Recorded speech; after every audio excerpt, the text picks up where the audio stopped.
ਜਿਸ ਦੇ ਸੁਣਨ ਦਾ ਵਿਚਾਰ ਆਉਂਦਿਆਂ ਸਾਰ ਹੀ ਇਨਸਾਨ ਦੇ ਪਾਪ, ਜਨਮ ਜਨਮਾਂਤਰ ਦੇ ਪਾਪ ਦੂਰ ਹੋ ਜਾਂਦੇ ਹੈ। ਰਾਜਾ ਸੋਮਕਾਂਤ,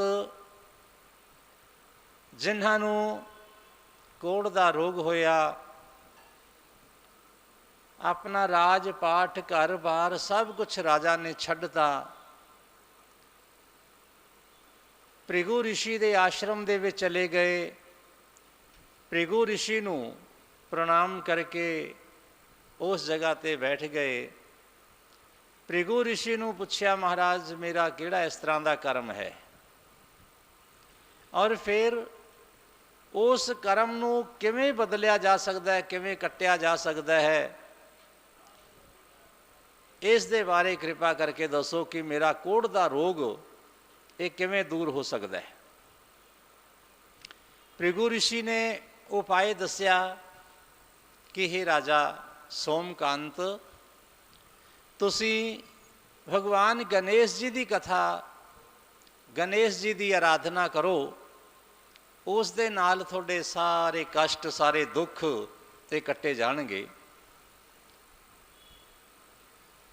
ਫਿਰ ਸਵਾਲ ਕੀਤਾ, ਮਹਾਰਾਜ ਇਹ ਕਥਾ ਮੈਨੂੰ ਕੌਣ ਸੁਣਾਏਗਾ, ਇਹ ਕਥਾ ਮੈਨੂੰ ਕਿਵੇਂ ਸੁਣਨ ਵਾਸਤੇ ਮਿਲੇਗੀ?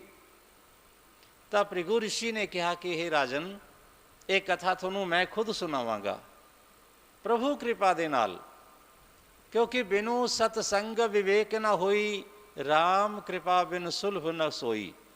ਪਰਮਾਤਮਾ ਦੀ ਕਿਰਪਾ ਤੋਂ ਬਿਨਾਂ ਨਾ ਤਾਂ ਸਤਸੰਗ ਮਿਲਦਾ ਹੈ, ਨਾ ਹੀ ਪਰਮਾਤਮਾ ਦੀ ਕਥਾ ਸੁਣਨ ਵਾਸਤੇ ਮਿਲਦੀ ਹੈ।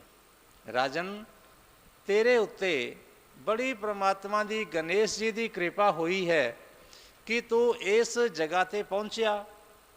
ਉਸ ਜਗ੍ਹਾ 'ਤੇ ਪਹੁੰਚਣ ਤੋਂ ਬਾਅਦ ਹੁਣ ਤੂੰ ਮੇਰੇ ਕੋਲ ਆ ਗਿਆ ਔਰ ਮੇਰੇ ਨਜ਼ਦੀਕ ਬੈਠ ਕੇ ਹੁਣ ਤੂੰ ਭਗਵਾਨ ਦੀ ਕਥਾ ਦਾ ਸੰਕਲਪ ਇਸ ਨੂੰ ਕਰ ਕਿ ਮੈਂ ਪੂਰੀ ਗਣੇਸ਼ ਜੀ ਮਹਾਰਾਜ ਦੀ ਕਥਾ ਸੁਣਾਂਗਾ। ਰਾਜਾ ਨੇ ਜਦੋਂ ਸੰਕਲਪ ਕਰ ਲਿਆ ਕਿ ਮੈਂ ਗਣੇਸ਼ ਜੀ ਦੀ ਪੂਰੀ ਕਥਾ ਆਰਾਧਨਾ ਸੁਣਾਂਗਾ, ਕਰਾਂਗਾ, ਰਾਜਾ ਦੇ ਸਰੀਰ ਨੂੰ ਹਲਕਾ ਹਲਕਾ ਹਲਕਾ ਹਲਕਾ ਆਰਾਮ ਮਿਲਣਾ ਸ਼ੁਰੂ ਹੋ ਗਿਆ। ਰਾਜਾ ਨੇ ਫਿਰ ਸਵਾਲ ਕੀਤਾ ਕਿ ਮਹਾਰਾਜ ਐ ਰਿਸ਼ੀਵਰ, ਮੇਰਾ ਕਿਹੜਾ ਇਸ ਤਰ੍ਹਾਂ ਦਾ ਬੁਰਾ ਕਰਮ ਸੀ ਜਿਹਦੇ ਨਾਲ ਮੈਨੂੰ ਕੋੜ ਦਾ ਰੋਗ ਹੋਇਆ? ਤਾਂ ਭ੍ਰਿਗੂ ਰਿਸ਼ੀ ਨੇ ਰਾਜਾ ਸੋਮਕਾਂਤ ਨੂੰ ਦੱਸਿਆ ਕਿ ਰਾਜਾ ਸੋਮਕਾਂਤ, ਪਿਛਲੇ ਜਨਮ ਦੇ ਅੰਦਰ ਤੁਸੀਂ ਅਗਰਵਾਲ ਵੈਸ਼ ਪਰਿਵਾਰ ਦੇ ਅੰਦਰ ਪੈਦਾ ਹੋਏ, ਲਾਡ ਪਿਆਰ ਦੇ ਨਾਲ ਤੁਹਾਡੀ ਪਾਲਣਾ ਪੋਸ਼ਣਾ ਹੋਈ, ਤੁਹਾਡੀਆਂ ਆਦਤਾਂ ਵਿਗੜ ਗਈਆਂ। ਆਦਤਾਂ ਵਿਗੜਨ ਤੋਂ ਬਾਅਦ ਤੁਸੀਂ ਬੁਰੇ ਕਰਮ ਸ਼ੁਰੂ ਕਰ ਦਿੱਤੇ, ਮਾਤਾ ਪਿਤਾ ਦਾ ਦੇਹਾਂਤ ਹੋ ਗਿਆ, ਤੁਸੀਂ ਬੁਰੇ ਕਰਮ ਕੀਤੇ। ਬੁਰੇ ਕਰਮ ਦੀ ਵਜ੍ਹਾ ਦੇ ਨਾਲ ਰਾਜਾ ਨੇ ਦੇਸ਼ ਦੇ ਵਿੱਚੋਂ ਬਾਹਰ ਕੱਢ ਦਿੱਤਾ, ਦੇਸ਼ ਨਿਕਾਲਾ ਦੇ ਦਿੱਤਾ। ਜੰਗਲ ਦੇ ਵਿੱਚ ਰਹਿੰਦੇ ਹੋਏ ਤੁਸੀਂ ਆਪਣਾ ਜੀਵਨ ਬਤੀਤ ਕੀਤਾ। ਇੱਕ ਬ੍ਰਾਹਮਣ ਦੀ ਹੱਤਿਆ ਕੀਤੀ, ਉਸ ਬ੍ਰਾਹਮਣ ਨੇ ਤੁਹਾਨੂੰ ਕੋੜ ਹੋਣ ਦਾ ਸ਼ਰਾਪ ਦਿੱਤਾ, ਜਿਹਦੇ ਕਰਕੇ ਤੁਹਾਨੂੰ ਕੋੜ ਹੋਇਆ। ਹੁਣ ਰਾਜਾ ਨੇ ਦੂਸਰਾ ਸਵਾਲ ਖੜਾ ਕੀਤਾ ਕਿ ਮਹਾਰਾਜ, ਮੈਨੂੰ ਬ੍ਰਹਮ ਹੱਤਿਆ ਦਾ ਸ਼ਰਾਪ ਲੱਗਿਆ, ਬ੍ਰਹਮ ਹੱਤਿਆ ਦੇ ਸ਼ਰਾਪ ਦੇ ਨਾਲ ਮੈਨੂੰ ਕੋੜ ਦਾ ਰੋਗ ਹੋ ਗਿਆ, ਪਰ ਹੁਣ ਕਿਰਪਾ ਕਰਕੇ ਇਹ ਦੱਸੋ ਕਿ ਮੇਰਾ ਉਹ ਕਿਹੜਾ ਕਰਮ ਸੀ ਜਿਸ ਕਰਮ ਦੀ ਵਜ੍ਹਾ ਦੇ ਨਾਲ ਮੈਨੂੰ ਰਾਜਗੱਦੀ ਮਿਲੀ, ਮੈਂ ਰਾਜ ਸਿੰਘਾਸਣ 'ਤੇ ਬੈਠਾ, ਉਸ ਦੇ ਬਾਰੇ ਵੀ ਕਿਰਪਾ ਕਰਕੇ ਮੈਨੂੰ ਚਾਨਣਾ ਪਾਓ। ਭ੍ਰਿਗੂ ਰਿਸ਼ੀ ਕਹਿ ਰਹੇ ਕਿ ਬੇਟਾ ਐ ਰਾਜਨ, ਜਿਸ ਕਰਮ ਦੀ ਵਜ੍ਹਾ ਦੇ ਨਾਲ ਹੁਣ ਤੈਨੂੰ ਰਾਜਗੱਦੀ ਮਿਲੀ, ਹੁਣ ਤੂੰ ਉਸ ਦਾ ਵੀ ਪ੍ਰਸੰਗ ਸੁਣ। ਜਿਸ ਵੇਲੇ ਤੈਨੂੰ ਰਾਜਾ ਨੇ ਆਪਣੇ ਦੇਸ਼ ਦੇ ਵਿੱਚੋਂ ਬਾਹਰ ਕੱਢ ਦਿੱਤਾ ਔਰ ਤੂੰ ਰਾਜ ਦੇ ਵਿੱਚੋਂ ਬਾਹਰ ਚਲਿਆ ਗਿਆ, ਜੰਗਲ ਦੇ ਵਿੱਚ ਜਾ ਕੇ ਜਿਹੜੇ ਤੇਰੇ ਵਰਗੇ ਹੋਰ ਸੀ ਨਾ, ਕਿਉਂਕਿ ਆਦਮੀ ਜਿਸ ਤਰ੍ਹਾਂ ਦਾ ਆਪ ਹੁੰਦਾ ਹੈ ਉਸ ਨੂੰ ਉਸੇ ਤਰ੍ਹਾਂ ਦੀ ਸੰਗਤ ਮਿਲ ਜਾਂਦੀ ਹੈ, ਜਾਂ ਕਹੀਏ कि उस तरह के आदमियों के कोल वो जीव अपने आप चला जाता है, उन्होंने वो लभ लेंदा है। वो किसी जगह पर मर्जी चले जान। आप भी कई बार देखते हैं कि अपने नाल कोई भी बंदा होवे, किसी तरह का कोई आया होवे, बाहरों मेहमान आया होवे या कोई नौकर आया होवे, वो जिस तरह का आप है ना उस तरह के बंदियां की संगत लभ लेंदा है। जे वो मंदिर जान वाला है तो वो मंदिर लभदा है कि भाई मंदिर सवेरे मैं जाना है, मंदिर कित्थे है, वो मंदिर का पता करके उत्थे पहुँच जाता है। जे आदमी कोई नशा करने वाला है, वो पुछदे करदे वो नशे वाली जगह पर पहुँच जाता है। जिहड़ा आदमी कोई सत्संग करने वाला है वो सत्संग ते पहुँच जाता है। जिहड़ा आदमी कोई सैर करने वाला वो पुछदा है कि भाई पार्क किस जगह पर मैं सैर कर आवां। उस आदमी नूं उस तरह की संगत मिल जाती है, वो लभ लेंदा उस तरह की जगह नूं, उस तरह के थां टिकाणे नूं। तां ऐ राजन, तैनूं जदों देश निकाला मिल गया, तू जंगल दे विच चलिया गया, जंगल दे विच जाके तू अपने वर्गे अपने संगी साथी सारे हौली हौली किते एक मिल गया, दो मिल गए, तीन मिल गए, हौली हौली थोड़ा जड़ा है एक बहुत बड़ा कबीला बन गया, एक गिरोह बन गया। और तुसी सारिਆਂ ने इकट्ठे होके लोकां नूं लुटना, लोकां नूं दुखी करना, छीना छपटी करनी, किसी की हत्या कर देनी, ये सारे काम करते करते तुसी बहुत सारा समा बतीत किया।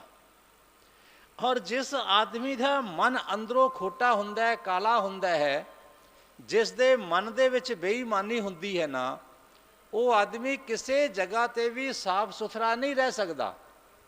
वो हर एक जगह के उत्ते कोई ना कोई इस तरह का कर्म दूसरियां तो अलग तरीके का करता है।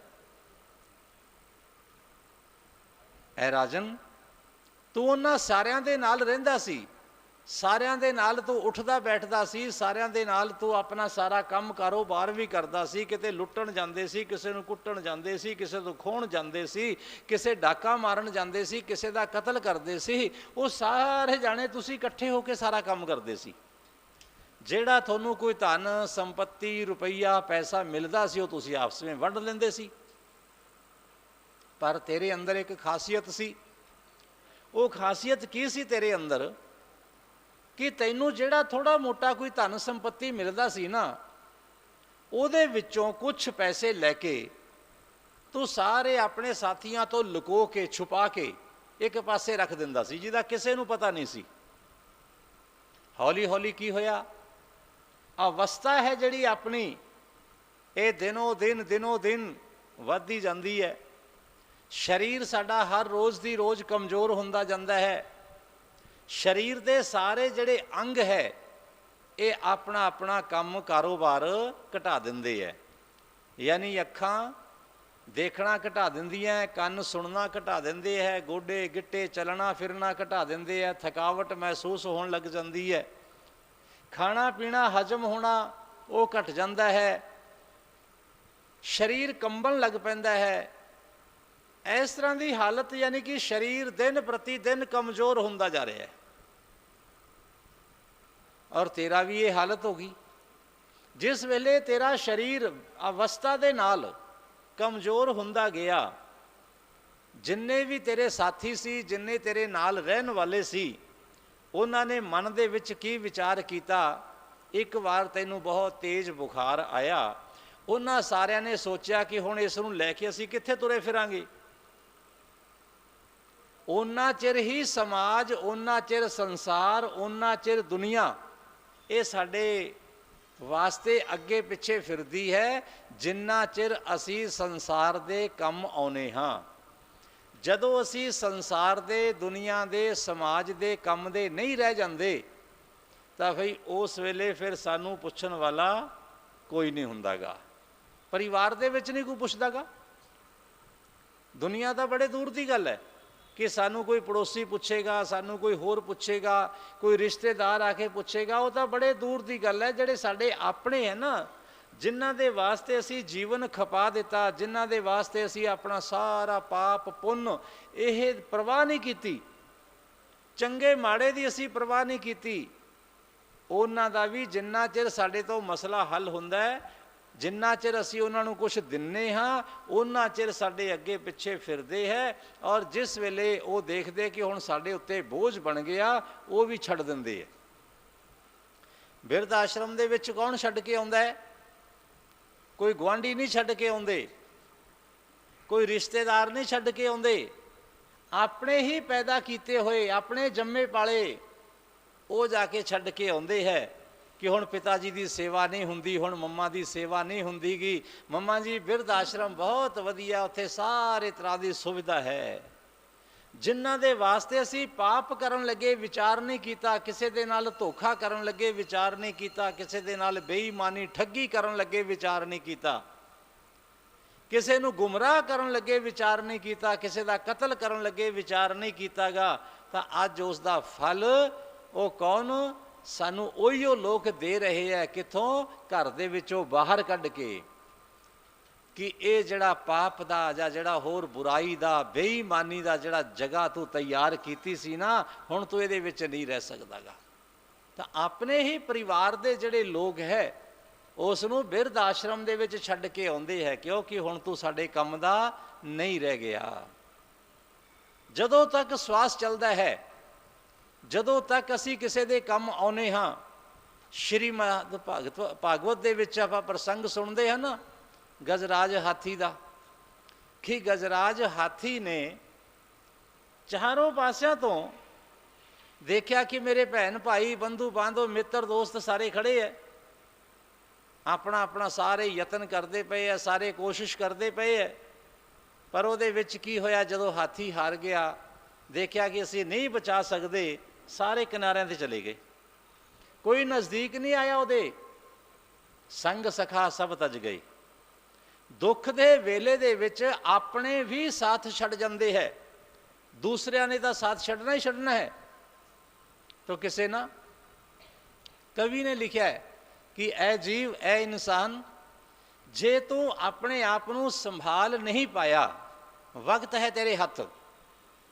ਔਰ ਉਹ ਵਕਤ ਕਿਸ ਤਰ੍ਹਾਂ ਦਾ ਹੈ? ਜੇ ਇੱਕ ਵਾਰ ਤੇਰੇ ਹੱਥੋਂ ਇਹ ਵਕਤ ਨਿਕਲ ਗਿਆ ਤਾਂ ਦੁਬਾਰਾ ਇਹ ਜਿਹੜਾ ਵਕਤ ਹੈ ਤੇਰੇ ਹੱਥ ਦੇ ਵਿੱਚ ਆਉਣ ਵਾਲਾ, ਕੋਈ ਦੁਬਾਰਾ ਆਉਣ ਵਾਲਾ ਨਹੀਂ ਹੈ। ਔਰ ਤੂੰ ਵਕਤ ਨੂੰ, ਇਸ ਨੂੰ ਜਰਾ ਸਮਝ। ਔਰ ਅੰਤਿਮ ਸਮੇਂ ਦੇ ਵਿੱਚ ਉਹ ਕੀ ਲਿਖ ਰਹੇ ਹੈ? वक्त है गर तू संभल ना पाएगा, वक्त है गर तू संभल ना पाएगा, वक्त है गर तू संभल ना पाएगा। याद रख बंदे तू फिर पछताएगा, याद रख बंदे तू फिर पछताएगा। वक्त है गर तू संभल ना पाएगा, वक्त है गर तू संभल ना पाएगा।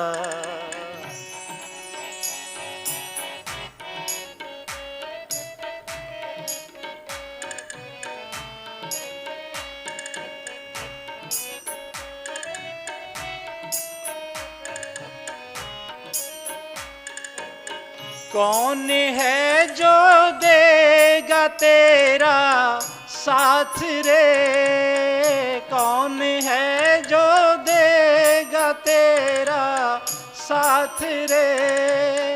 मुश्किल में है कौन जो पकड़े हाथ रे, मुश्किल में है कौन जो पकड़े हाथ रे। अपना साया भी नजर ना आएगा, अपना साया भी नजर ना आएगा। याद रख बंदे तू फिर पछताएगा, याद रख बंदे तू फिर पछताएगा। वक्त है गर तू संभल ना पाएगा, वक्त है गर तू संभल ना पाएगा। वक्त है आदमी का, वक्त के अनुसार जे आदमी नहीं चलिया, वक्त के मुताबिक नहीं संभलिया, तो अंत अपना साया भी नज़र ना आएगा। बाकियां तो चले जाना है। अपनी परछाई असी कहने कि परछाई की तरह ये उसके नाल चल रहा है, साए की तरह उसके नाल चल रहा है, तो साया है जिहड़ा साडा वो भी साथ छड्ड जांदा है। परछाई भी मौके दे उत्ते आके बुरे वक्त दे विच साथ नहीं दिंदी। तो कौन साथ दिंदा है? साथ दिंदा है जीव दा कर्म। तो राजा सोमकांत ने जदों सवाल पुछया, महाराज वो मेरा किहड़ा कर्म सी जिहदी वजह दे नाल मैं राजा बनया? तो भृगु ऋषि दस रहे कि राजा सोमकांत उन्हां चोरां डाकुआं दे नाल मिल के तू चोरी भी करदा सी, डाका भी मारदा सी, कतल भी करदा सी, सारे कर्म करदा सी, पर होया कि तू कुछ उन्हां तो धन अपना चोरी बचा के रखदा सी। जदों उन्हां सारियां ने देखिया कि हुण इह साडे काम दा नहीं रह गया, इस नूं बीमारियां भी लग गईयां, इस तो चलिया फिरिया भी नहीं जांदागा, साडे उत्ते बोझ बन गया, उन्होंने उस वेले तेरा साथ छड्ड दिता। जिस वेले साथ छड्ड दिता ना उन्होंने सारे डाकुआं ने, लुटेरिया ने, तो तैनू भी उस वेले उन्हां तो वैराग हो गया, उन्हां तो तैनू भी मन तेरा भर गया। और तू देखा कि मैं सारी अपनी उम्र, अपना सारा जीवन जिन्हां दे वास्ते वतीत कर दिता, अज मैनू ऐस अवस्था दे विच छड्ड के चले गए। तैनू कोई रहन वास्ते ठिकाना नहीं मिलिया। जदों कोई ठिकाना ना मिलिया तो फिर की होया? एक देवालय, भगवान गणेश जी का मंदिर, पुराना जीर्ण मंदिर, और तू उस मंदिर दे विच आसरे लिया, और तू उस मंदिर की साफ सफाई करनी वो शुरू कर दी। क्योंकि भगवान दे मंदिर की सफाई का कितना ज़्यादा महत्व है वो आपां नूं एक कथा का प्रसंग दसदा है।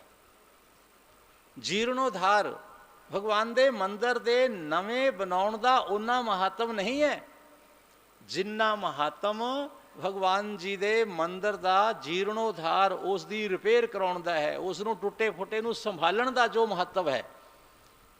भृगु ऋषि कहने लगे, राजन तू उस मंदिर दे विच रहिंदा रहा, मंदिर दे विच रह के तू कुछ समा बतीत किया, और हौली हौली उस जगह ते जिहड़ी भगवान गणनायक जी महाराज की मूर्ति सी, उस मूर्ति दे नाल तेरा प्रेम हो गया। जिस वेले मूर्ति दे नाल तेरा प्रेम होया, तेरा संबंध बन गया, तेरा उहदे नाल स्नेह हो गया, और तू हौली हौली अपना जिहड़ा मन सी ना वो दुनिया दे नालों हटा लिया। दुनिया दे नालों जदों तेरा मन हटिया तो तेरा मन उस परमात्मा की मूर्ति दे विच लग गया। तू विचार किया कि हुण जिहड़ा मेरा धन है इसका मैं की करां, क्योंकि मेरे कोई अगे नहीं, कोई पिछे नहीं, कोई मेरी देख रेख करने वाला नहीं, और इस धन का इस वेले मैं सदुपयोग करां। क्योंकि साडे कोल जो भी परमात्मा का दिता होया धन है ना, इस दे ग्रंथ लिखते हैं कि तीन हालत होंदियां, तीन गतियां होंदियां साडे धन दियां। सब तो पहले जे साडे कोले धन आ गया तो उसका की करना चाहिए है? उसका अपने सब तो पहले भोग, भोग का मतलब कि संसार की साड़ी जिहड़ी जरूरतां है उसनूं पूरा करो। सानू खाण पाण की जरूरत है, अपना खाण पाण सुधारो। आपां नूं वस्त्र की जरूरत है, अपने उत्ते उसनूं खर्च करो। वस्त्र है जिहड़े चंगे पहनो, समाज दे विच जिहड़ा थोड़ा जिहा चंगा लगे बंदा उस तरह के वस्त्र पहनो, अपना खान पान सुधारो। इस तो बाद सानू रहन सहन की, मकान की जरूरत है, उसनूं तैयार करो। साडियां अपनियां घर दियां जरूरतां पूरियां हो गईयां, बच्चों की शिक्षा दीक्षा के उत्ते, बच्चों की भलाई दे वास्ते उस धन नूं खर्चो जिहड़ा तुहानूं परमात्मा ने दिता है। साडी सारी घर दियां सारियां जरूरतां पूरियां हो गईयां, धन साडे कोले फिर भी है, तो उस धन दे नाल सानू की करना चाहिए है? अपना कोई रिश्तेदार होवे, अपना कोई भाई बंधु होवे, अपना कोई मित्र दोस्त होवे जिहड़ा बहुत ज़्यादा नीवा है, उसकी हेल्प करो, उसकी सहायता करो। उसकी सहायता करो, उसनों अपने बराबर करन दी जां उसनों पैरां दे उत्ते खड़े करन दी कोशिश करो, तां ही थोड़ा धन सफल है। इस तो बाद जे थोड़े कोले फिर भी ज़्यादा धन है तो तीर्थ यात्रा करो, कोई धर्म स्थान बनवा दिओ, कोई मंदिर बनवा दिओ, कोई पाठशाला बनवा दिओ जिस दे विच गरीब जनता का भला होवे, कोई औषधालय, कोई डिस्पेंसरी खुलवा दिओ जो थोड़े अंदर समर्थता है। ये कर्म करो धन दे नाल। जे असी कुछ भी नहीं किया, अपने उत्ते भी नहीं वरत्या हो पैसा, परिवार नूं भी खर्चण नूं नहीं दिता, किसी चंगे पासे भी नहीं लाया, किसी की सहायता भी नहीं की, तो भाई फिर उसका अंत दे विच की है? विनाश। ਜਾਂ ਤਾਂ ਉਸ ਨੂੰ ਚੋਰ ਉਚੱਕੇ ਡਾਕੂ ਲੈ ਜਾਣਗੇ ਤੇ ਜਾਂ ਫਿਰ ਗਵਰਨਮੈਂਟ ਛਾਪਾ ਮਾਰ ਕੇ ਪੁੱਛੇਗੀ ਭਾਈ ਕਿੱਥੋਂ ਲਿਆਂਦਾ ਤੇ ਕਿਵੇਂ ਆਇਆ, ਇੰਨਾ ਇਕੱਠਾ ਕਿਵੇਂ ਹੋਇਆ। ਅੱਜ ਕੱਲ੍ਹ ਆਪਾਂ ਦੇਖਦੇ ਨਾ ਟੀਵੀ ਦੇ ਵਿੱਚ ਕਰੋੜਾਂ ਰੁਪਈਏ, ਅਰਬਾਂ ਰੁਪਈਏ ਜਿਨ੍ਹਾਂ ਦਾ ਕੋਈ ਹਿਸਾਬ ਨਹੀਂ, ਕੋਈ ਕਿਤਾਬ ਨਹੀਂ, ਨਾ ਤਾਂ ਉਹਨਾਂ ਨੇ ਜਨਤਾ ਦੇ ਵਿੱਚ ਵੰਡੇ, ਨਾ ਉਹਨਾਂ ਨੇ ਕੋਈ ਧਰਮ ਦਾ ਕੰਮ ਕੀਤਾ, ਨਾ ਉਹਨਾਂ ਨੇ ਕਿਸੇ ਦੀ ਸੇਵਾ ਕੀਤੀ, ਸਿਰਫ ਇਕੱਠੇ ਕਰਦੇ ਰਹੇ, ਇਕੱਠੇ ਕਰਦੇ ਰਹੇ। ਤਾਂ ਹੁਣ ਕੀ ਹੋ ਗਿਆ, ਉਹ ਜਿਹੜਾ ਧਨ ਹੈ ਗੌਰਮੈਂਟ ਦੇ ਕੋਲ ਚਲਿਆ ਗਿਆ। ਪਤਾ ਨਹੀਂ ਇਹਨਾਂ ਦੇ ਜਿਉਂਦੇ ਜਿਉਂਦੇ ਮਿਲੇਗਾ कि मरण तो बाद मिलेगा या नहीं मिलेगा, कोई गारंटी नहीं उस चीज़ की। तो धन की 3 गतियां है, भोग और इस तो बाद दान, ये नहीं तो फिर विनाश तो उसका पक्का है ही। मन दे विच विचार आया राजा सोमकांत तेरे उस वेले कि मैं इस धन नूं हुण दान कर देवां। तू भगवान का जिहड़ा मंदिर सी उहदा निर्माण कराउणा शुरू कर दिता। जिस वेले भगवान गणेश जी के मंदिर का निर्माण कराउणा शुरू किया और गणपति जी महाराज की तेरे उत्ते कृपा हुई, चारों पासे तेरी प्रसिद्धि हो गई। और प्रसिद्धि इस तरह के नाल हुई कि तू एक डाकू तो संत वर्गा अपना जीवन व्यतीत करना शुरू कर दिता। और लोग वो आके तेरे पिछे लग के वो भी परमात्मा का सिमरन करन लग पे, और तेरा जिहड़ा जीवन सी वो भी सुधर गया, तेरी मृत्यु भी सुधर गई। उस चंगे कर्म की वजह के नाल गणेश जी महाराज की पूजा के नाल तैनू राज गद्दी की प्राप्ति हुई, तेरा राज घराने दे विच जन्म होया। और जेड़े तू किया सी धर्मराज जी नू कि महाराज मैं पहला सुख भोगना चाहना, पिछले जन्म दे विच जो तू गणेश जी की पूजा, गणेश जी की आराधना की, उहदी वजह के नाल तैनू ये सारे सुख ये मिल गए। और हुण आए तेरे पापां दा फल, उहदी वजह दे नाल तैनू कोड़ हो गया।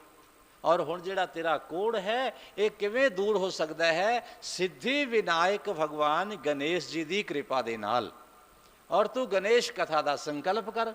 गणेश कथा सुनने का जदों राजा सोमकांत ने संकल्प किया, राजा दे हौली हौली हौली हौली जिहड़ा शरीर सी ना वो सारा निरोग होण लग पिया। संकल्प किया, महात्म सुनिया गणेश जी का, राजा का शरीर बिल्कुल पहलां दी तरह सुंदर हो गया। राजा के शरीर के अंदर जो भी रोग सी, जो उसके अंदर बीमारी सी, जो कोढ़ का रोग सी, वो सारा खत्म हो गया।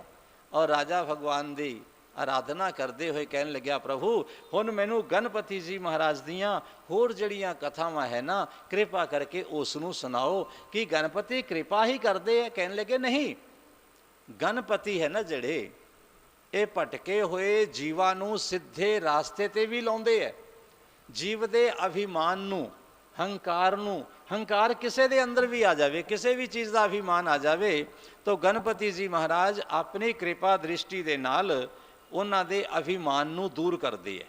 प्रभु गणपति जी महाराज ने किस किस दा जिहड़ा अपने अभिमान दूर किया और कदों कदों किया, कृपा करके मैनू इस दा सारा जिहड़ा प्रसंग है ये सुनाओ। क्योंकि गणपति जी की कथा सुनने वास्ते जिहड़ा मेरा मन है ना वो बहुत ज़्यादा इस वेले व्याकुल है, बड़ा उतावला है। मैं चाहना कि जल्दी जल्दी ये मैं गणपति जी की कथा सुना। जिस वेले साडा मन जल्दी करता ना परमात्मा के भजन वास्ते, परमात्मा की पूजा वास्ते, परमात्मा के वंदन वास्ते, तो समझो कि भगवान की अतिशय कृपा है साडे ते। अति हरी कृपा जा ही पर होई। बहुत ज़्यादा कृपा होने ते साडा जिहड़ा मन है ये परमात्मा वास्ते बेचैन हुंदा है। दुनिया वास्ते तो साडा मन हरदम बेचैन रहिंदा है। ਕਿਸੇ ਦਾ ਪੈਸੇ ਵਾਸਤੇ ਬੇਚੈਨ ਰਹਿੰਦਾ ਹੈ, ਕਿਸੇ ਦਾ ਪਤੀ ਵਾਸਤੇ ਬੇਚੈਨ ਰਹਿੰਦਾ ਹੈ, ਕਿਸੇ ਦਾ ਪਤਨੀ ਵਾਸਤੇ ਬੇਚੈਨ ਰਹਿੰਦਾ ਹੈ, ਕਿਸੇ ਦਾ ਭਾਈ ਵਾਸਤੇ ਬੇਚੈਨ ਰਹਿੰਦਾ ਹੈ, ਕਿਸੇ ਦਾ ਮਨ ਪਰਿਵਾਰ ਵਾਸਤੇ, ਕਿਸੇ ਦਾ ਕਾਰੋਬਾਰ ਵਾਸਤੇ ਬੇਚੈਨ ਰਹਿੰਦਾ ਹੈ। ਪਰ ਦੁਨੀਆ ਦੇ ਵਿੱਚ ਬਹੁਤ ਘੱਟ ਇਸ ਤਰ੍ਹਾਂ ਦੇ ਲੋਕ ਹੈ ਜਿਨ੍ਹਾਂ ਦਾ ਮਨ ਪ੍ਰਮਾਤਮਾ ਵਾਸਤੇ ਬੇਚੈਨ ਰਹਿੰਦਾ ਹੋਵੇ। बेटा पार्टी तो नहीं आया, बेटा शादी तो नहीं आया, बेटा नौकरी तो नहीं आया, बेटा किसी जगह ते मित्र कोल गया वापस नहीं आया, असी इंतजार करते हैं, बार बार दरवाजा खोलते हैं, गली दे विच आउने हैं, चौकीदार नूं देखदे किते सौ तां नहीं गया दरवाजा ना खोलिया होवे, चौकीदार किते बच्चा साडा बाहर खड़ा होवे, किन्ने व्याकुल हो जाने। नींद नहीं आउंदी, जागदे रहिंदे सारी सारी रात, अखां दे विच कई वार आंसू आ जाते कि बेटे के उत्ते कोई माड़ी घटना ना घट गई होवे, फोन नहीं मिल रहा गा। किन्ना असीं रोने हाँ, किन्ना असीं तड़फदे हाँ, पर कोई भी एक आदमी भी नहीं कह सकता गा कि रात मैं परमात्मा की याद दे विच सुता नहीं, रात मैं परमात्मा नूं याद करके रोंदा रहा, रात मैं परमात्मा का नाम लैके करवटां बदलदा रहा, पर मैनूं नींद नहीं आएगी। मैं इहो सोचदा रहा कि कदों परमात्मा आउण, कदों मेरे ईश्वर आउण, कदों मेरे प्रभु आउण, और कदों मैं उठ के उन्हां नूं प्रणाम करां, कदों मेरे परमात्मा मेरा कुंडा खड़काउण और मैं दरवाजा खोलां। कोई आदमी नहीं मिलेगा आपां नूं।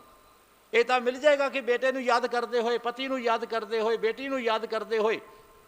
10 वाली ट्रेन ते आना से नहीं आए, 11 वाली देखी, 12 वाली देखी, सारी रात निकल गई, सवेरे 5 बजे पहुंचे, उन्नी देर तक नींद नहीं आई।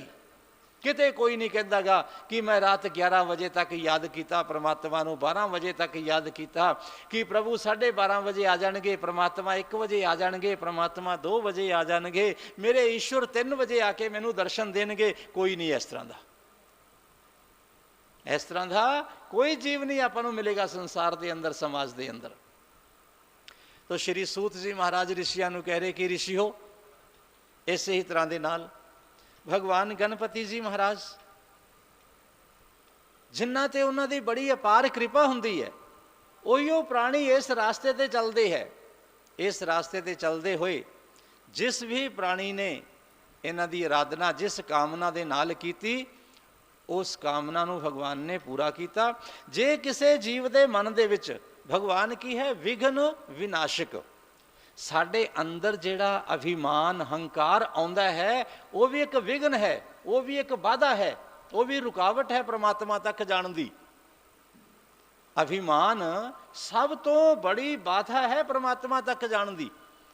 क्यों? सानू किसी भी चीज़ का अभिमान आ जाए, सानू अपनी अच्छाई का अभिमान आ जाए कि मैं तो बड़ा चंगा कर्म कर रहा, मैं बड़ा दान कर रहा, मैं बड़ा पुण्य कर रहा, मैं तो सवेरे उठ के परमात्मा के नाम की माला सिमरन करदा, मैं इन्ना पाठ करदा, मैं इन्नी पूजा करदा, मैं इन्नी तीर्थ यात्रा करदा। वो भी साडे मन के अंदर अभिमान है।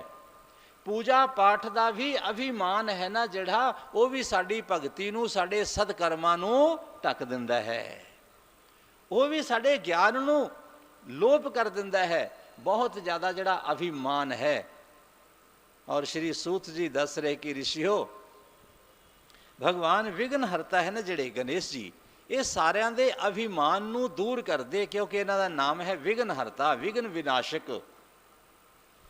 बड़े बड़े ऋषि मुनि महात्मा, सब तो पहले वेद व्यास जी महाराज, उन्हां दे अंदर भी अभिमान आ गया। वेद व्यास जी जिस वेले उन्होंने सब तो पहले एक वेद सी और वेद दे उन्होंने 4 हिस्से कर दिते, ऋग यजु साम अथर्व। ये 4 जदों वेद बना दिते तो भाई बड़ी प्रशंसा होने लग पई। कोई भी आदमी समाज वास्ते दुनिया वास्ते कोई भी चंगा काम करता है, कोई आविष्कार करता है ना, तो उसकी प्रसिद्धि हुंदी है। प्रसिद्धि जदों हुंदी है फिर उसका यश फैलता चारों पासे। यश मिलना बड़ा आसान है, प्रसिद्धि मिलनी बड़ी आसान है, पर उस प्रसिद्धि नूं संभाल के रखना बड़ा मुश्किल है। हरेक आदमी है जिहड़ा वो प्रसिद्धि नूं संभाल नहीं सकता। प्रसिद्धि तो मिल जाती है, सिद्धि मिल जाती है, पर उस सिद्धि का प्रसिद्धि का असी लोग सही इस्तेमाल ना करके उसनूं संभाल नहीं सकते।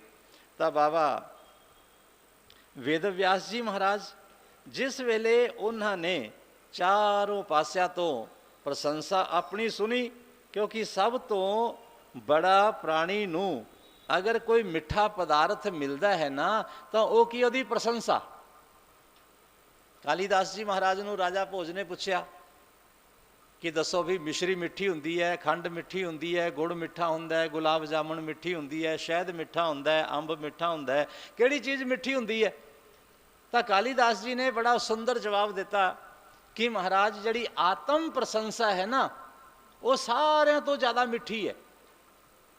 जिहड़ा आदमी जदों साडी प्रशंसा करन लग जावे और वो प्रशंसा करता जावे सानू सारे घर दे काम भुल जाते हैं, कारोबार भुल जाते हैं, क्योंकि साडी स्तुति करता है, वो साडी प्रशंसा करता है। साडे अंदर चाहे अवगुण हज़ारां होण, कोई आदमी साडी प्रशंसा करन लग जावे कि भाई बस बड़ा तुसी तां खूबसूरत हो, बड़े सुंदर हो, बड़े ईमानदार हो, बड़े दयालु हो, बड़े परोपकारी हो, थोड़े वर्गा कोई चंगा है ही नहीं, थोड़े वर्गा आदमी नहीं देखा मैं कोई साफ सुथरा। चाहे आदमी दुनिया भर दे झूठे बुरे कर्म करता हो, एक बारी उसनू कह दो कि तेरे वर्गा कोई साफ सुथरा सच्चा सुच्चा आदमी नहीं देखा, तो वह आदमी अपनी प्रशंसा सुनते सुनते मनता कि वाकई मैं सच्चा होवांगा, वाकई मैं ईमानदार होवांगा। यानी कि आत्म प्रशंसा है ना जिहड़ी ये आदमी दे विनाश का कारण भी बनती है। बाबा वेद व्यास जी की प्रशंसा होने लग पई, वेद व्यास जी की हौली हौली हौली हौली प्रशंसा वधी, कीर्ति चारों पासे फैलनी शुरू हो गई और बाबा वेद व्यास जी महाराज ने होर पुराणा की रचना कर दी, होर ज़्यादा प्रशंसा हो गई। होर जदों प्रशंसा ज़्यादा हो गई तो वेद व्यास जी ने गणेश जी महाराज की स्तुति करनी बंद कर दी।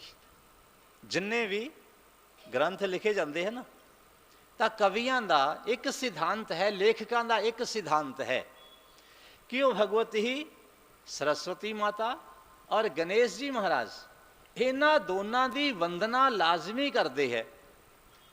गोस्वामी तुलसीदास जी ने भी रामायण की रचना करते हुए लिखा, जग अपने वंदे वाणी विनायको, मैं भगवती सरस्वती और भगवान गणेश जी के चरण कमलों के अंदर नमस्कार करदा, जिहड़े सिद्धि दे बुद्धि दे देन वाले है, मेरी इस रचना नूं अपनी कृपा दृष्टि दे नाल पूरा करन। और उन्हां दी इस तरह की कृपा हुई गोस्वामी तुलसीदास जी के उत्ते। और अंत दे विच की होया, गोस्वामी तुलसीदास जी ने सब रामचरित मानस की रचना करन तो बाद और उस दे अंदर की लिखिया, ते संसार पतंग घोर किरणई दहयंती नो मानवा।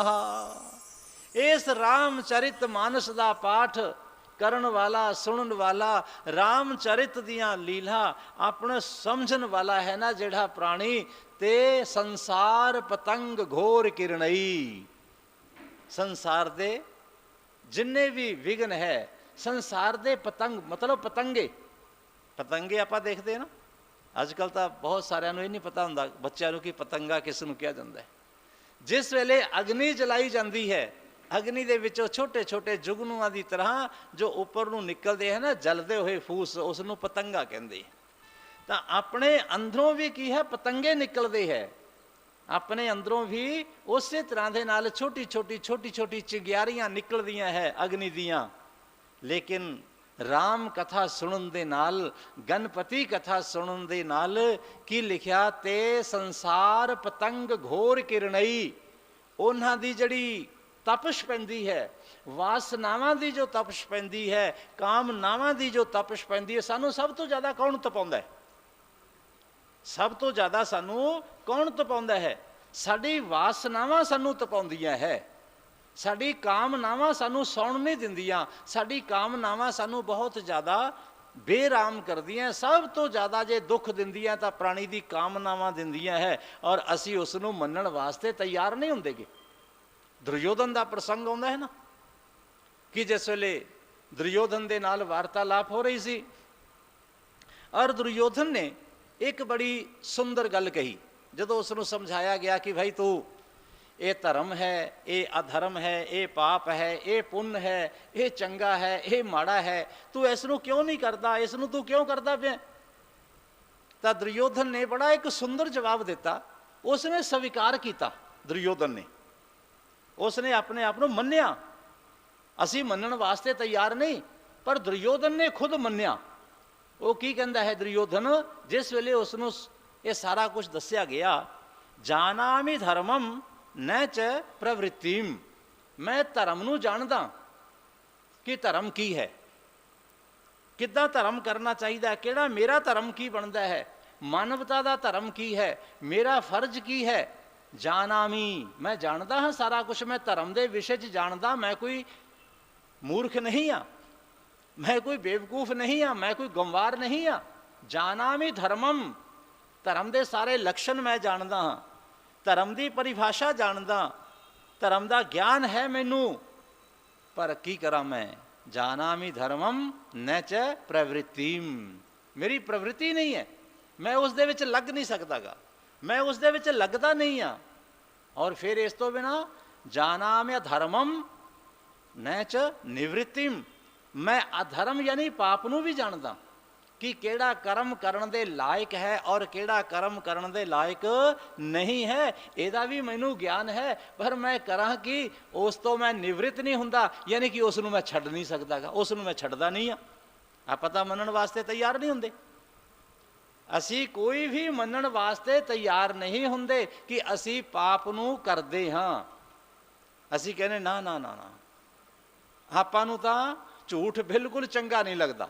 ਹਾਲਾਂਕਿ ਸਵੇਰ ਤੋਂ ਲੈ ਕੇ ਸ਼ਾਮ ਤੱਕ ਚਾਹੇ ਸਾਰਾ ਦਿਨ ਅਸੀਂ ਝੂਠ ਬੋਲਦੇ ਰਹੀਏ।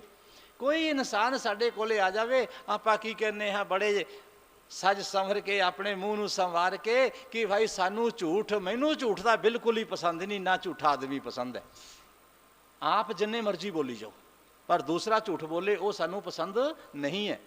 ਨਾ ਆਪਾਂ ਝੂਠ ਬੋਲੀਏ ਔਰ ਨਾ ਹੀ ਆਪਾਂ ਝੂਠ ਸੁਣੀਏ, ਨਾ ਆਪਾਂ ਮਾੜਾ ਕਰੀਏ, ਨਾ ਕਿਸੇ ਦਾ ਮਾੜਾ ਦੇਖੀਏ, ਨਾ ਮਾੜਾ ਸੁਣੀਏ ਔਰ ਨਾ ਮਾੜੀ ਕਿਸੇ ਨੂੰ ਸਲਾਹ ਦਈਏ।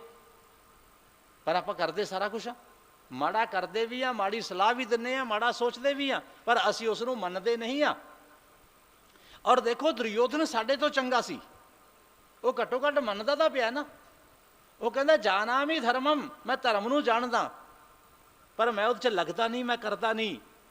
ਔਰ ਜਾਨਾਮि ਅਧਰਮਮ, ਮੈਂ ਅਧਰਮ ਨੂੰ, ਮੈਂ ਪਾਪ ਨੂੰ ਜਾਣਦਾ, ਪਰ ਉਧਰ ਨੂੰ ਮੈਂ ਉਸ ਨੂੰ ਛੱਡ ਨਹੀਂ ਸਕਦਾ। ਨ ਚ ਨਿਵ੍ਰਿਤਿਮ, ਉਸ ਤੋਂ ਮੈਂ ਨਿਵ੍ਰਿਤ ਨਹੀਂ ਹੁੰਦਾਗਾ, ਉਸ ਤੋਂ ਮੈਂ ਦੂਰ ਨਹੀਂ ਹੁੰਦਾਗਾ, ਉਸ ਨੂੰ ਮੈਂ ਤਿਆਗ ਨਹੀਂ ਸਕਦਾਗਾ। ਔਰ ਫਿਰ ਕੇਨਾਪि ਦੇਵਨ ਹਿਰਦੋਸਥਿਤੇਨ, ਉਹ ਇਸ ਤਰ੍ਹਾਂ ਦਾ ਕਿਹੜਾ ਦੇਵਤਾ ਹੈ ਜਿਹੜਾ ਮੇਰੇ ਹਿਰਦੇ ਦੇ ਅੰਦਰ ਬੈਠਾ ਹੈ? ਉਹ ਕਿਹੜਾ ਇਸ ਤਰ੍ਹਾਂ ਦੀ ਸ਼ਕਤੀ ਹੈ ਜਿਹੜੀ ਮੇਰੇ ਹਿਰਦੇ ਦੇ ਅੰਦਰ ਬੈਠੀ ਹੈ? ਇਹ ਨਿਯੁਕਤੋ ਸੀ ਤਥਾ ਕਰੋਮੀ, ਉਹ ਮੇਰੇ ਤੋਂ ਕਰਵਾ ਰਹੀ ਹੈ। ਪਤਾ ਨਹੀਂ ਉਹ ਕਿਹੜੀ ਤਾਕਤ ਹੈ ਕਿ ਜਿਹੜੀ ਮੈਨੂੰ ਇੱਧਰਲੇ ਪਾਪ ਦੇ ਵਿੱਚੋਂ ਹਟਾਉਂਦੀ ਨਹੀਂ ਔਰ ਪੁੰਨ ਵਾਲੇ ਪਾਸੇ ਮੈਨੂੰ ਲੱਗਣ ਨਹੀਂ ਦਿੰਦੀ। ਤੋ ਗ੍ਰੰਥ ਕੀ ਲਿਖਦੇ ਹੈ ਕਿ ਹੋਰ ਕੋਈ ਨਹੀਂ ਹੈ, ਉਹ ਸਾਡੀ ਕਾਮਨਾਵਾਂ ਹੈ। ਆਦਮੀ ਦੀ ਕਾਮਨਾ ਹੈ ਜਿਹੜੀ ਉਸ ਨੂੰ ਪਾਪ ਦੇ ਵਿੱਚੋਂ ਨਿਕਲ ਨਹੀਂ ਦਿੰਦੀ, ਔਰ ਉਸ ਦੀ ਕਾਮਨਾ ਹੈ ਉਸ ਨੂੰ ਚੰਗੇ ਪਾਸੇ ਧਰਮ ਦੇ ਵਿੱਚ ਲੱਗਣ ਨਹੀਂ ਦਿੰਦੀਗੀ। ਤੋ ਕਾਮਨਾਵਾਂ ਹੀ ਤਾਂ ਸਾਰਾ ਕੁਝ ਕਰਾਉਂਦੀਆਂ ਹੈ ਜੀਵ ਤੋਂ। ਤਾਂ ਕਾਮਨਾਵਾਂ ਦੀ ਜਿਹੜੀ ਹੈ ਨਾ ਤਪਸ਼ ਤੇ ਸੰਸਾਰ ਪਤੰਗ ਘੋਰ ਕਿਰਣਈ ਦਹਯੰਤੀ ਨੋ ਮਾਨਵਾ। ਕਥਾ ਦੇ ਨਾਲ ਕੀ ਹੈ, ਜਿਹੜੇ ਕਾਮਨਾਵਾਂ ਦੇ ਪਤੰਗੇ ਸਾਡੇ ਅੰਦਰੋਂ ਉੱਡਦੇ ਹੈ, ਜਿਵੇਂ ਅਗਨੀ ਦੇ ਵਿੱਚੋਂ ਚਿੰਗਿਆਰੀਆਂ ਉੱਡਦੀਆਂ ਹੈ, ਉਸੇ ਤਰ੍ਹਾਂ ਦੇ ਨਾਲ ਕਾਮਨਾਵਾਂ ਦੇ, ਵਾਸਨਾਵਾਂ ਦੇ, ਬੁਰਾਈਆਂ ਦੇ ਜਿਹੜੇ ਪਤੰਗੇ ਉੱਡਦੇ ਹੈ ਨਾ, ਤਾਂ ਉਹ ਰਾਮ ਕਥਾ ਦੇ ਨਾਲ, ਪ੍ਰਭੂ ਕਥਾ ਦੇ ਨਾਲ, ਸਤਸੰਗ ਦੇ ਨਾਲ ਦਹਯੰਤੀ ਨੋ ਮਾਨਵਾ। ਕੋਈ ਜੀਵ ਉਹਦੇ ਨਾਲ ਦਗਧ ਨਹੀਂ ਹੁੰਦਾਗਾ। ਉਹ ਪ੍ਰਮਾਤਮਾ ਉਸ ਦੀ ਸਵਯੰ ਰਕਸ਼ਾ ਕਰਦੇ ਹੈ। ਜਿਹੜਾ ਪ੍ਰਾਣੀ ਅਭਿਮਾਨ ਛੱਡ ਕੇ ਔਰ ਪ੍ਰਮਾਤਮਾ ਦੇ ਸ਼ਰਨਾਂ ਦੇ ਵਿੱਚ ਆ ਜਾਵੇ। ਤਾਂ ਕਿਹਾ ਸੀ ਕਿ ਸਭ ਤੋਂ ਪਹਿਲੇ ਗਣਪਤੀ ਜੀ ਔਰ ਮਾਂ ਸਰਸਵਤੀ ਦਾ ਸਾਰੇ ਕਵੀ ਪੂਜਨ ਕਰਦੇ ਹੈ, ਸਾਰੇ ਕਵੀ ਉਹਨਾਂ ਦਾ ਉਲੇਖ ਕਰਦੇ ਹੈ, ਉਹਨਾਂ ਦੀ ਵੰਦਨਾ ਕਰਦੇ ਹੈ। ਪਰ ਕਈ ਵਾਰ ਇੰਨਾ ਜ਼ਿਆਦਾ ਪ੍ਰਾਣੀ ਦੇ ਵਿੱਚ ਅਭਿਮਾਨ ਆ ਜਾਂਦਾ ਹੈ, ਆਤਮ ਪ੍ਰਸ਼ੰਸਾ ਦੇ ਵਿੱਚ ਆਦਮੀ ਇੰਨਾ ਕੁ ਜ਼ਿਆਦਾ ਲਿਪਤ ਹੋ ਜਾਂਦਾ ਹੈ ਕਿ ਉਹ ਸਾਰੀ ਚੀਜ਼ਾਂ ਨੂੰ ਛੱਡ ਦਿੰਦਾ ਹੈ। ਉਸ ਨੂੰ ਦੇਖਦਾ ਕਿ ਹੁਣ ਮੈਂ ਹੀ ਮੈਂ ਜੋ ਕੁਛ ਕਰ ਰਿਹਾ ਮੈਂ ਸਹੀ ਕਰ ਰਿਹਾ, ਜੋ ਕੁਛ ਮੈਂ ਕਰਦਾ ਪਿਆ ਬਿਲਕੁਲ ਠੀਕ ਕਰਦਾ ਪਿਆ, ਮੈਨੂੰ ਕੋਈ ਰੋਕੇ ਕਿਸ ਦੀ ਹਿੰਮਤ ਹੈ ਇੰਨੀ, ਕਿਉਂਕਿ ਮੇਰੇ ਵਰਗਾ ਕੋਈ ਗਿਆਨੀ ਨਹੀਂ ਹੈ। ਤਾਂ ਬਾਬਾ ਵੇਦ ਵਿਆਸ ਜੀ ਨੂੰ ਵੀ ਅਭਿਮਾਨ ਹੋ ਗਿਆ ਕਿ ਮੇਰੇ ਵਰਗਾ ਕੌਣ ਗਿਆਨੀ ਹੈ, ਮੇਰੇ ਵਰਗਾ ਕੌਣ ਧਿਆਨੀ ਹੈ। ਦੇਵਤਾ ਵੀ ਮੇਰੇ ਲਿਖੇ ਹੋਏ ਨੂੰ ਪੜ੍ਹਦੇ ਹੈ, ਦੇਵਤਾ ਮੇਰੇ ਲਿਖੇ ਹੋਏ ਨੂੰ ਮੰਨਦੇ ਹੈ। ਉਹਨਾਂ ਨੇ ਗਣੇਸ਼ ਜੀ ਮਹਾਰਾਜ ਦੀ ਸਤੂਤੀ ਲਿਖਣੀ ਬੰਦ ਕਰ ਦਿੱਤੀ। ਜਿਸ ਵੇਲੇ ਗਣੇਸ਼ ਜੀ ਦੀ ਸਤੂਤੀ ਲਿਖਣੀ ਬੰਦ ਕੀਤੀ ਤਾਂ ਗਣੇਸ਼ ਜੀ ਮਹਾਰਾਜ ਕ੍ਰੋਧਿਤ ਹੋ ਗਏ।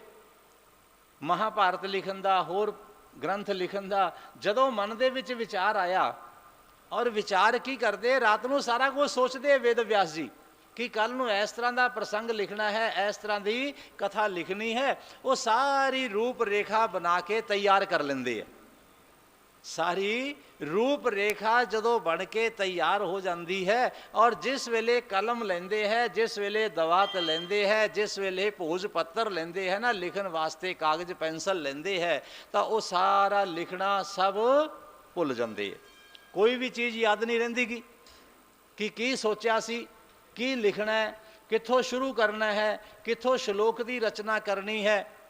ਜਦੋਂ ਚਾਰੋਂ ਪਾਸਿਆਂ ਤੋਂ ਬੜੇ ਪਰੇਸ਼ਾਨ ਹੋ ਗਏ ਤਾਂ ਪਰੇਸ਼ਾਨ ਹੋ ਕੇ ਅਖੀਰ ਦੇ ਵਿੱਚ ਕਈ ਦਿਨ ਨਿਕਲ ਗਏ। ਫਿਰ ਉਹਨਾਂ ਨੇ ਆਤਮ ਅਵਲੋਕਨ ਕੀਤਾ, ਆਤਮ ਨਿਰੀਖਣ ਕੀਤਾ।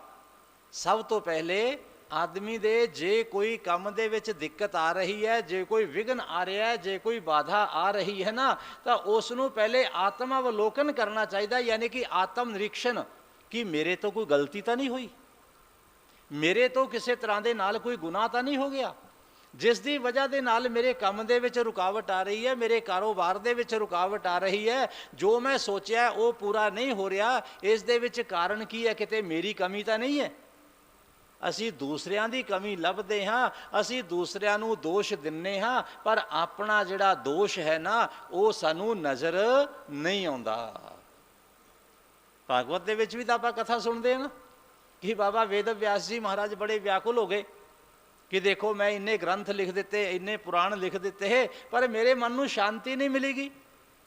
ਪਹਿਲਾਂ ਤਾਂ ਆਪਣਾ ਆਪ ਟਟੋਲਿਆ ਕਿ ਮੇਰੇ ਤੋਂ ਕਿੱਥੇ ਗਲਤੀ ਹੋਈ, ਮੇਰੇ ਤੋਂ ਕਿਸ ਜਗ੍ਹਾ 'ਤੇ ਕੋਈ ਇਸ ਤਰ੍ਹਾਂ ਦੀ ਗਲਤੀ ਕੋਈ ਲਿਖੀ ਗਈ, ਜਾਂ ਮੇਰੇ ਤੋਂ ਕੁਛ ਕਰਮ ਨਹੀਂ ਹੋਇਆ ਜਿਹਦੀ ਵਜ੍ਹਾ ਦੇ ਨਾਲ ਮੈਨੂੰ ਦੁੱਖ ਮਿਲ ਰਿਹਾ, ਜਿਹਦੀ ਵਜ੍ਹਾ ਦੇ ਨਾਲ ਮੈਂ ਵਿਆਕੁਲ ਹਾਂ, ਜਿਸ ਦੀ ਵਜ੍ਹਾ ਦੇ ਨਾਲ ਮੈਂ ਪਰੇਸ਼ਾਨ ਹਾਂ। ਸਭ ਤੋਂ ਪਹਿਲੇ ਪਰੇਸ਼ਾਨੀ ਉਸ ਜਿਸ ਜਗ੍ਹਾ 'ਤੇ ਹੈ ਨਾ, ਉਹਦਾ ਇਲਾਜ ਉੱਥੋਂ ਹੀ ਨਿਕਲਦਾ ਹੈ। ਜਿੱਥੋਂ ਬਿਮਾਰੀ ਪੈਦਾ ਹੋਈ ਹੈ ਉਹਦਾ ਇਲਾਜ ਉਹਦੇ ਵਿੱਚੋਂ ਹੀ ਨਿਕਲਦਾ, ਕਿਤੋਂ ਬਾਹਰੋਂ ਨਹੀਂ ਨਿਕਲਦਾ ਗਾ। ਵੇਦ ਵਿਆਸ ਜੀ ਮਹਾਰਾਜ ਨੇ ਜਦੋਂ ਸਾਰਾ ਕੁਛ ਵਿਚਾਰ ਕਰ ਲਿਆ, ਵਿਚਾਰ ਕਰਨ ਤੋਂ ਬਾਅਦ ਬੜੇ ਦਿਨ ਆਤਮ ਚਿੰਤਨ ਕੀਤਾ। ਅਸੀਂ ਆਤਮ ਚਿੰਤਨ ਨਹੀਂ ਕਰਦੇ, ਅਸੀਂ ਕਹਿੰਦੇ ਕਿ ਸਾਡਾ ਜੇ ਨੁਕਸਾਨ ਹੋ ਗਿਆ ਗੁਆਂਢੀ ਦੀ ਵਜ੍ਹਾ ਦੇ ਨਾਲ ਹੋ ਗਿਆ, ਸਾਡਾ ਨੁਕਸਾਨ ਹੋ ਗਿਆ ਬੇਟੇ ਦੀ ਵਜ੍ਹਾ ਦੇ ਨਾਲ ਹੋ ਗਿਆ, ਸਾਡਾ ਨੁਕਸਾਨ ਹੋ ਗਿਆ ਨੂੰਹ ਦੀ ਵਜ੍ਹਾ ਦੇ ਨਾਲ ਹੋ ਗਿਆ, ਸਾਡਾ ਨੁਕਸਾਨ ਹੋ ਗਿਆ ਕਿਸੇ ਭਾਈ ਬੰਧੂ ਦੀ ਵਜ੍ਹਾ ਦੇ ਨਾਲ ਹੋ ਗਿਆ। ਨਹੀਂ, ਅਸੀਂ ਆਪਣੀ ਵਜ੍ਹਾ ਨੂੰ ਨਹੀਂ ਖੋਜਦੇ ਵੀ ਕਿਤੇ ਸਾਡੀ ਵਜ੍ਹਾ ਦੇ ਨਾਲ ਤਾਂ ਨਹੀਂ ਹੋਇਆਗਾ। ਤਾਂ ਗ੍ਰੰਥ ਸਾਨੂੰ ਇਹੋ ਦੱਸਦੇ, ਕਥਾਵਾਂ ਸਾਨੂੰ ਬਾਰ-ਬਾਰ ਕਿਉਂ ਕਹਿੰਦੀ ਹੈ ਕਿ ਪੁਨः ਸੇਵਿਆ, ਬਾਰ-ਬਾਰ ਕਥਾਵਾਂ ਨੂੰ ਪੜ੍ਹੋ, ਬਾਰ-ਬਾਰ ਕਥਾ ਨੂੰ ਸੁਣੋ। ਕਥਾ ਤਾਂ ਇਹੋ ਹੁੰਦੀ ਹੈ, ਕਥਾ ਸਾਨੂੰ ਇਹੋ ਦੱਸਦੀ ਹੈ ਕਿ ਆਪਣੇ ਜੀਵਨ ਦੇ ਵਿੱਚ ਆਉਣ ਵਾਲੀਆਂ ਬਾਧਾਵਾਂ, ਆਉਣ ਵਾਲੀਆਂ ਰੁਕਾਵਟਾਂ, ਆਉਣ ਵਾਲੇ ਵਿਘਨ, ਉਹਨਾਂ ਦਾ ਨਿਰੀਖਣ ਕਰੋ ਵੀ ਕਿਤੇ ਸਾਡੀ ਵਜ੍ਹਾ ਦੇ ਨਾਲ ਤਾਂ ਸਮੱਸਿਆ ਪੈਦਾ ਨਹੀਂ ਹੋਈ, ਅਸੀਂ ਦੂਸਰੇ ਨੂੰ ਦੋਸ਼ ਦਿੰਦੇ ਫਿਰੀਏ। ਤਾਂ ਉਸ ਵੇਲੇ ਆਪਣੇ ਬਾਬਾ ਵੇਦ ਵਿਆਸ ਜੀ ਨੇ ਪਰਮਾਤਮਾ ਦੇ ਕੇ ਪ੍ਰਾਰਥਨਾ ਕੀਤੀ, ਮਹਾਰਾਜ ਕੋਈ ਸੰਤ ਭੇਜੋ। ਦੇਵ ਰਿਸ਼ੀ ਨਾਰਦ ਆ ਗਏ ਪ੍ਰਭੂ ਕਿਰਪਾ ਦੇ ਨਾਲ। ਨਾਰਦ ਜੀ ਨੇ ਆ ਕੇ ਸਾਰੀ ਸਮੱਸਿਆ ਦਾ ਸਮਾਧਾਨ ਕਰ ਦਿੱਤਾ, ਕਿਉਂਕਿ ਸੰਤਾਂ ਦੇ ਕੋਲ, ਮਹਾਂਪੁਰਸ਼ਾਂ ਦੇ ਕੋਲ ਹਰ ਇੱਕ ਸਮੱਸਿਆ ਦਾ ਸਮਾਧਾਨ ਹੁੰਦਾ ਹੈ, ਹਰ ਇੱਕ ਬਿਮਾਰੀ ਦਾ ਇਲਾਜ ਸੰਤਾਂ ਦੇ ਕੋਲ ਹੁੰਦਾ ਹੈ। ਭਾਗਵਤ ਲਿਖੀ ਗਈ, ਸਾਰੀ ਸਮੱਸਿਆ ਦੂਰ ਹੋ ਗਈ। ਤਾਂ ਸੂਤ ਜੀ ਦੱਸ ਰਹੇ ਕਿ ਰਿਸ਼ੀਓ, ਅੱਜ ਵੇਦ ਵਿਆਸ ਜੀ ਮਹਾਰਾਜ ਜਦੋਂ ਲਿਖਣ ਵਾਸਤੇ ਬੈਠਦੇ ਹੈ, ਫਿਰ ਉਹਨਾਂ ਦੇ ਸਾਹਮਣੇ ਸਮੱਸਿਆ ਕਿ ਕੀ ਲਿਖਾਂ, ਕਿੱਥੋਂ ਸ਼ੁਰੂ ਕਰਾਂ, ਕਿਹੜੇ ਸ਼ਲੋਕ ਦੀ ਰਚਨਾ ਕਰਾਂ, ਸਮਝ ਦੇ ਵਿੱਚ ਨਹੀਂ ਆਉਂਦਾ ਗਾ। ਫਿਰ ਕੁਛ ਦੇਰ ਤੱਕ ਪਰੇਸ਼ਾਨ ਹੋ ਕੇ ਵਿਚਾਰ ਕਰਦੇ ਕਰਦੇ ਦੁਖੀ ਹੋ ਕੇ ਅਖੀਰ ਉੱਠ ਜਾਂਦੇ ਹੈ। ਜਦੋਂ ਉੱਠ ਕੇ ਚਲੇ ਜਾਂਦੇ ਹੈ, ਫਿਰ ਇੱਧਰਲੇ ਉੱਧਰਲੇ ਪਾਸੇ ਕੁਛ ਦੇਰ ਆਪਣਾ ਭ੍ਰਮਣ ਕਰਦੇ ਆ, ਫਿਰ ਸੋਚਦੇ ਆ, ਫਿਰ ਜਦੋਂ ਲਿਖਣ ਵਾਸਤੇ ਬੈਠਦੇ ਆ, ਫਿਰ ਦੁਬਾਰਾ ਉਹ ਪਹਿਲਾਂ ਵਾਲੀ ਸਮੱਸਿਆ ਫਿਰ ਸਾਹਮਣੇ ਆ ਜਾਂਦੀ ਹੈ। बड़े दिन बीत गए, सोचा विचार किया, कोई समझ दे विच नहीं आया। अखीर ब्रह्मा जी महाराज दे अगे स्तुति की कि हे पितामह, मैं वेदां दे 4 हिस्से कर दिते, पुराण लिख दिते, फिर अज हुण मैं जदों लिखण वास्ते बैठदा ना तो मैं सारा कुछ भुल जाना। कृपा करो मैनू दसो कि मेरी गलती कित्थे है। कोई ना कोई गलती तो मेरे तो जरूर होई है, कोई ना कोई मेरी गलती जरूर है जिहदी वजह दे नाल ये सारे मैनू अज दुख का सामना करना पिया, जो मेरा काम पूरा नहीं हो रहा गा। तो इन्हां सुन के भगवान ब्रह्मा जी कहन लगे, वेद व्यास तुसी वैसे तो परमात्मा दे अंश अवतार हो, और देखो तुसी इन्ने ग्रंथां की रचना की, और तुसी उन्हां ग्रंथां दे अंदर विघन विनाशक विघन हरता भगवान गणेश जी महाराज की हर जगह ते स्तुति की। जिस वेले थोड़ी लोकां दे विच प्रशंसा हुई, ऋषि मुनि महात्मा सिद्ध चारण यक्ष किन्नर देवता ये सारे थोड़ी स्तुति करन लग पे। उस स्तुति नूं सुन के तुसी इस तरह दे मुग्ध होए, इस तरह दे तुसी मदहोश होए कि थोनू गणेश जी महाराज विस्मृत हो गए, उन्हां नूं तुसी भुला दिता। और गणेश जी महाराज विघन हरता है, जिन्ना चिर तुसी उन्हां दा विघन, उन्हां दी पूजा नहीं करोगे, उन्हां दी वंदना नहीं करोगे, उन्हां दी आराधना उन्हां दी अर्चना नहीं होएगी ना, उन्नी देर तक थोड़ा कोई भी कार्य पूरा नहीं होएगा। क्यों? क्योंकि पार ब्रह्म निराकार परमात्मा ही गणेश रूप दे विच प्रगट हुंदे है विघन बाधावां नूं दूर करन वास्ते। गणेश जी कोई होर नहीं है, वो गणेश विघन हरता सारी बाधावां नूं दूर करन वास्ते निराकार ब्रह्म वो प्रगट होंदे है। जिवें भगवती महा सरस्वती विद्या देन वास्ते प्रगट होंदी है, सरस्वती का रूप धारण करती है माँ। उही पार ब्रह्म ब्रह्मा जी का रूप धारते है, दुनिया की रचना करते। उहिओ पार ब्रह्म विष्णु का रूप धारते है, उहिओ पार ब्रह्म शंकर जी का रूप धारते है, उहिओ पार ब्रह्म इंद्र का रूप धारते है, उहिओ पार ब्रह्म यम का रूप धार करते है। ये सारे उसकी विभूतियां है भगवान दियां। तो यह विघ्नां नूं दूर करने वास्ते पार ब्रह्म निराकार जिहड़े परमात्मा है वो गणेश रूप दे विच आउंदे। और तुसीं उन्हां दी स्तुति नहीं कीती, जाओ उन्हां दी स्तुति करो, उन्हां दी स्तुति करोगे फिर जाके थोड़े विघ्न दूर होणगे। उस वेले बाबा वेद व्यास जी महाराज चले और वेद व्यास जी ने ब्रह्मा जी नूं नमन किया। ब्रह्मा जी कहन लगे, बैठो बेटा, हजे मैं भी दस रहा तुहानूं कि परमात्मा विघ्न हरता विघ्न विनाशक भगवान गणेश जी अज तो नहीं, ये आदि काल तो पूजनीय है। जिस वेले ब्रह्मा जी कहन लगे मैं सृष्टि की रचना करन लग्या, तो उस वेले मैं भी निराकार ब्रह्म गणेश की पूजा अर्चना वंदना नहीं की। जिस वेले मैं गणेश जी महाराज की आराधना नहीं की तो मैनू को सुझिया नहीं कि मैं सृष्टि की रचना किवें करा, दुनिया की उत्पत्ति किवें होए, दुनिया नूं मैं किवें प्रगट करा। किसी तरह के नाल जदों मैनू नहीं सुझियागा तो सारे देवता सी जिहड़े वो शांत होके बैठ गए, क्योंकि ब्रह्मा जी महाराज दुनिया की उत्पत्ति करनगे, विष्णु जी उन्हां दी पालना करनगे और भगवान महादेव काल अग्नि रुद्र रूप धार के उसनूं अपने अंदर समा लैणगे। तो जदों ब्रह्मा जी उत्पत्ति नहीं करनगे, पैदा नहीं करनगे, तो विष्णु जी पालना किवें करनगे? तो फिर जिहदी पालना ही नहीं होएगी उहदा विनाश हो नहीं हो सकदा गा। तो ब्रह्मा जी ने जदों देखिया कि बाकी दे भी देवता वेले होके बह गए, तो उस वेले उन्होंने नारायण भगवान नूं पुछया कि प्रभु ये मेरी सृष्टि अगे क्यों नहीं वध रही? जिस तरह का भी मैं यतन करता, मैं जिद्दां दी कोशिश करता कि दुनिया अगे वधे, दुनिया अगे वधे, तो उस तरह के नाल इहदे विच कोई ना कोई विघन आ जाता है, कोई बाधा आ जाती है। तो तुरंत भगवान नारायण कहन लगे कि हे ब्रह्मा जी, हे ब्रह्मदेव, तुसी भगवान श्री गणपति महाराज की आराधना करो, अर्चना करो। और गणपति जी की जिन्ना चिर तुसी आराधना नहीं करोगे उन्ना चिर थोड़ी सृष्टि अगे नहीं वधेगी। तो ब्रह्मा जी कह रहे हैं कि मैं भी इसे तरह के नाल हे वेद व्यास गणेश जी महाराज की उपासना की, फिर सृष्टि अगे चली। तुसी भी गणेश जी महाराज की आराधना करो। और इन्हां दी आराधना भगवान श्री नारायण जी ने भी की।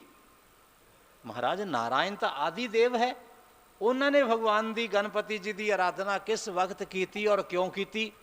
कहने लगे सुनो, जिस वेले चारों पासे जल ही जल सी, जल ही जल सी, होर कोई चीज़ नज़र नहीं सी आती, और भगवान नारायण उहदे अंदर शयन करते। जिस वेले भगवान नारायण शयन कर रहे सी, जिवें अपने रोमां दे विचों पसीना बाहर निकलदा है, इस तरह के नाल भगवान नारायण जी के शरीर के अंदरों पसीना यानी कि पानी बाहर निकलिया। और वो इन्ना ज़्यादा पानी निकलिया कि सारी सृष्टि के उत्ते, सारी धरती के उत्ते, पृथ्वी के उत्ते पानी ही पानी हो गया, समुद्र बन गया पानी का। उस दे अंदर भगवान नारायण विराजमान है। और उन्हां दी नाभि तो कमल पैदा होया, कमल ते ब्रह्मा जी महाराज पैदा होए, और ब्रह्मा जी ने उस जगह ते चारों पासे निगाह मारी तो उन्होंने चार मुख हो गए। थोड़ी देर बाद की होया, भगवान नारायण जी जिस जगह ते सुते हुए सी, उन्होंने कन्ना दे विचों मैल पैदा हुई। विष्णु कर्ण मलोदभूतो, दुर्गा स्तुति का पाठ करते ना, तो वो प्रसंग आता बड़े ही विस्तार के नाल।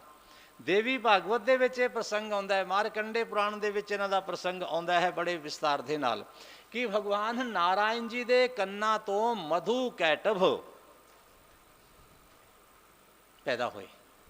तो नारायण किस जगह ते रहिंदे है? साडे हृदय दे अंदर। और भगवान श्री कृष्ण की कहते हैं? भगवान कृष्ण कह रहे कि ममई वांशो जीव लोके, ये जिन्ने भी जीव है सारे मेरा स्वरूप है। तो आपा कौन हाँ? आपा नारायण स्वरूप हाँ, नर और नारायण।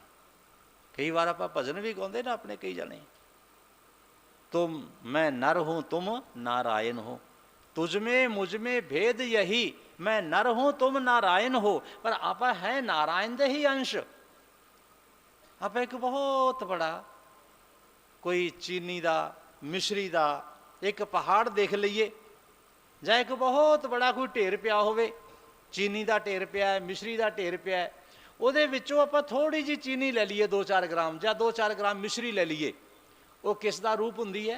उसे ढेर दा। समुद्र दे विचों ਆਪਾਂ थोड़ा जिहा पानी 10 ग्राम कढ़ लीए, वो किस दा रूप हुंदा है? समुद्र दा। गंगा जी तो उस जगह ते बगदी, आप कैनी च पा के घरे लियाउने, वो की है? वो भी गंगा जल है। इसे तरह के नाल आपां भी सारे भगवान दा ही स्वरूप हाँ।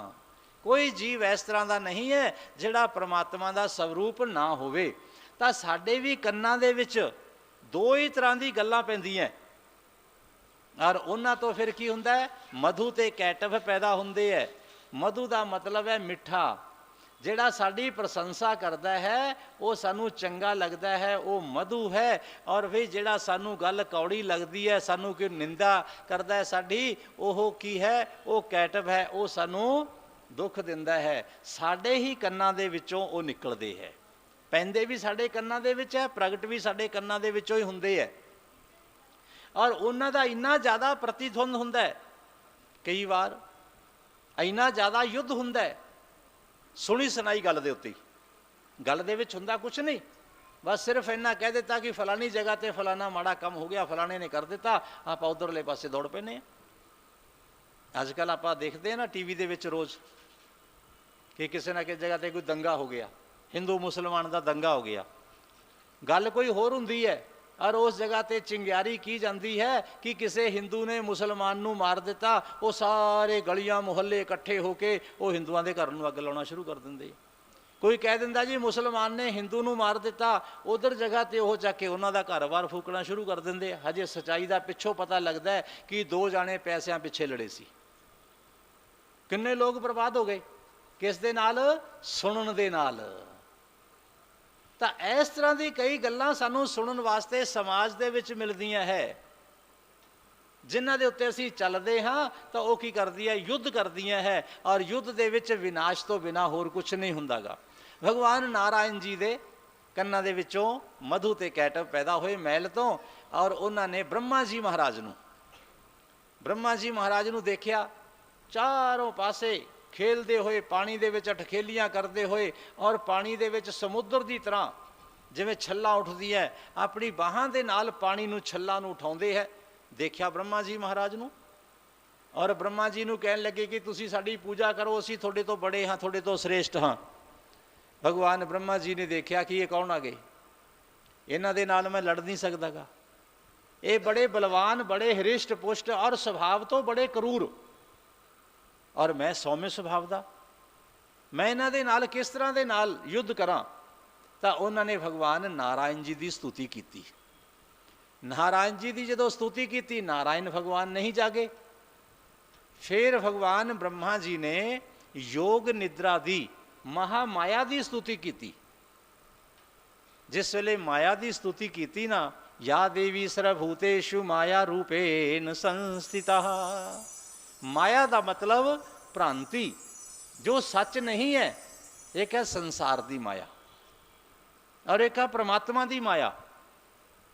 संसार की जड़ी माया है जिस दे विच असीं लोग उलझे हुए हैं, और माया कौन है? माया है भगवान की पत्नी।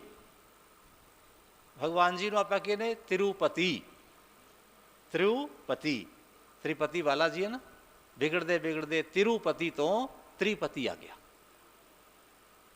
सब तो पहले भगवान किसदे पति? श्रीपति, फिर पृथ्वीपति, इस तो बाद मायापति। तो भाई कोई भी साडी माता, कोई भी साडी बेटी, कोई भी साडी भैन, वो ये नहीं चाहती कि मेरे पति नूं कोई अपने कब्जे दे विच कर लवे, होर सब चीज़ां हो जांदियां। इस नूं नहीं कोई चाहुंदा गा कि मेरे पति दे उत्ते किसी दूसरे का कंट्रोल हो जाए, मेरा पति किसी दूसरे के कहने दे विच आ जाए, मेरा पति किसी दूसरे के आखे लगन लग पवे। तो जिस वेले उस नूं पत्नी नूं कोई इस तरह की सूचना मिलती है ना, तो वह बवंडर खड़ा कर देती है। जदों यह जीव उस परमात्मा के उत्ते अधिकार करने की कोशिश करता है, ये जीव उस परमात्मा नूं काबू करने की कोशिश करता है, ये जीव उस परमात्मा के नेड़े जाने का यतन करता है ना, तो उस वेले की हुंदा, माया विचाले आ जाती है, कहती कि मेरे पति है, तू इसके नज़दीक नहीं जा सकता।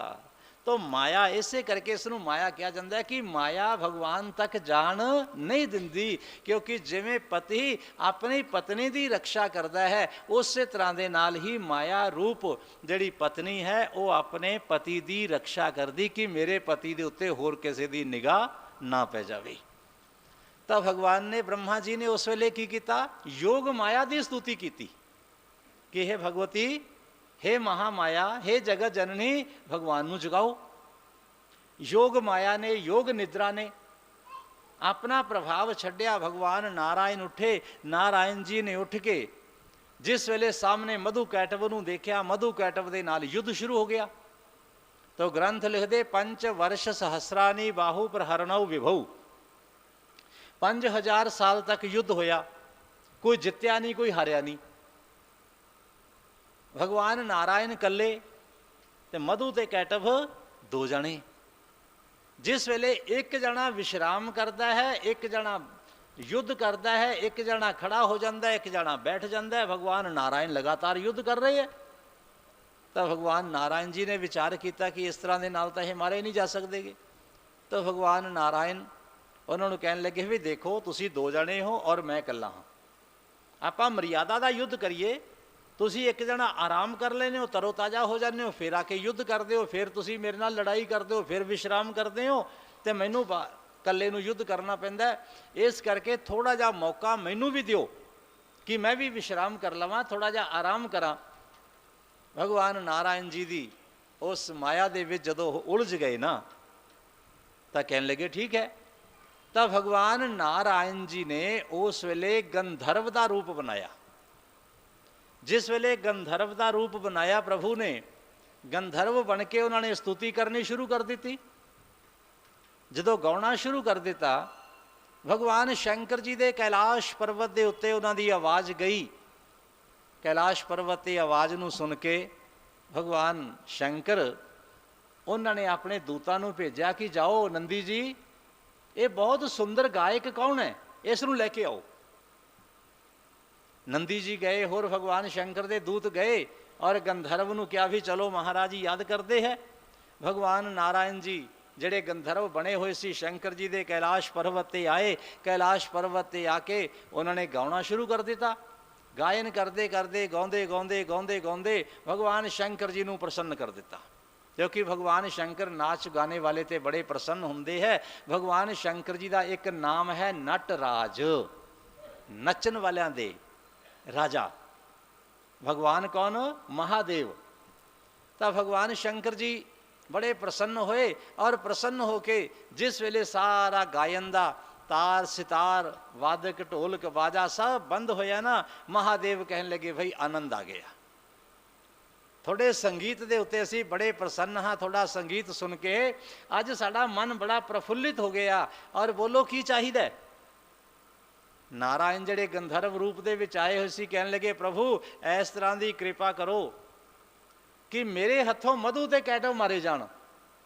भगवान शंकर जी ने ध्यान दे नाल देखिया, ओहो तां तुसी भगवान नारायण हो, मैं तां पहचानिया नहीं, इस रूप दे विच तुसी आए हो।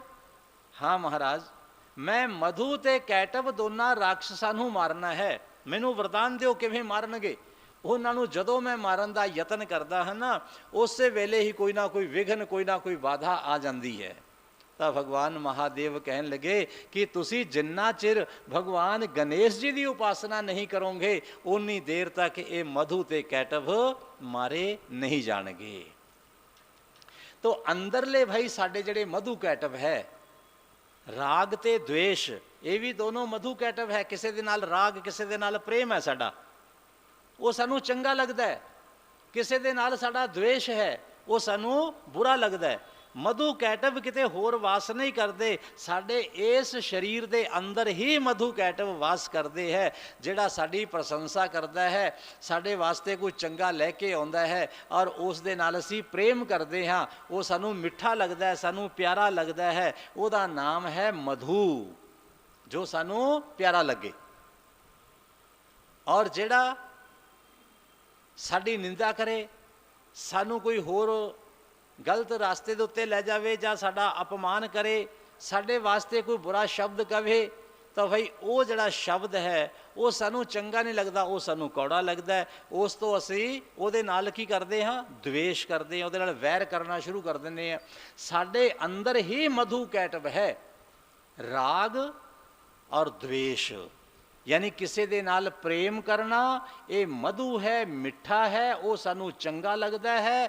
और किसी दे नाल द्वेष करना, जिहड़ा साडे लई चंगा नहीं सोचदा, उस नूं अपना असीं दुश्मन मन लैंदे हां।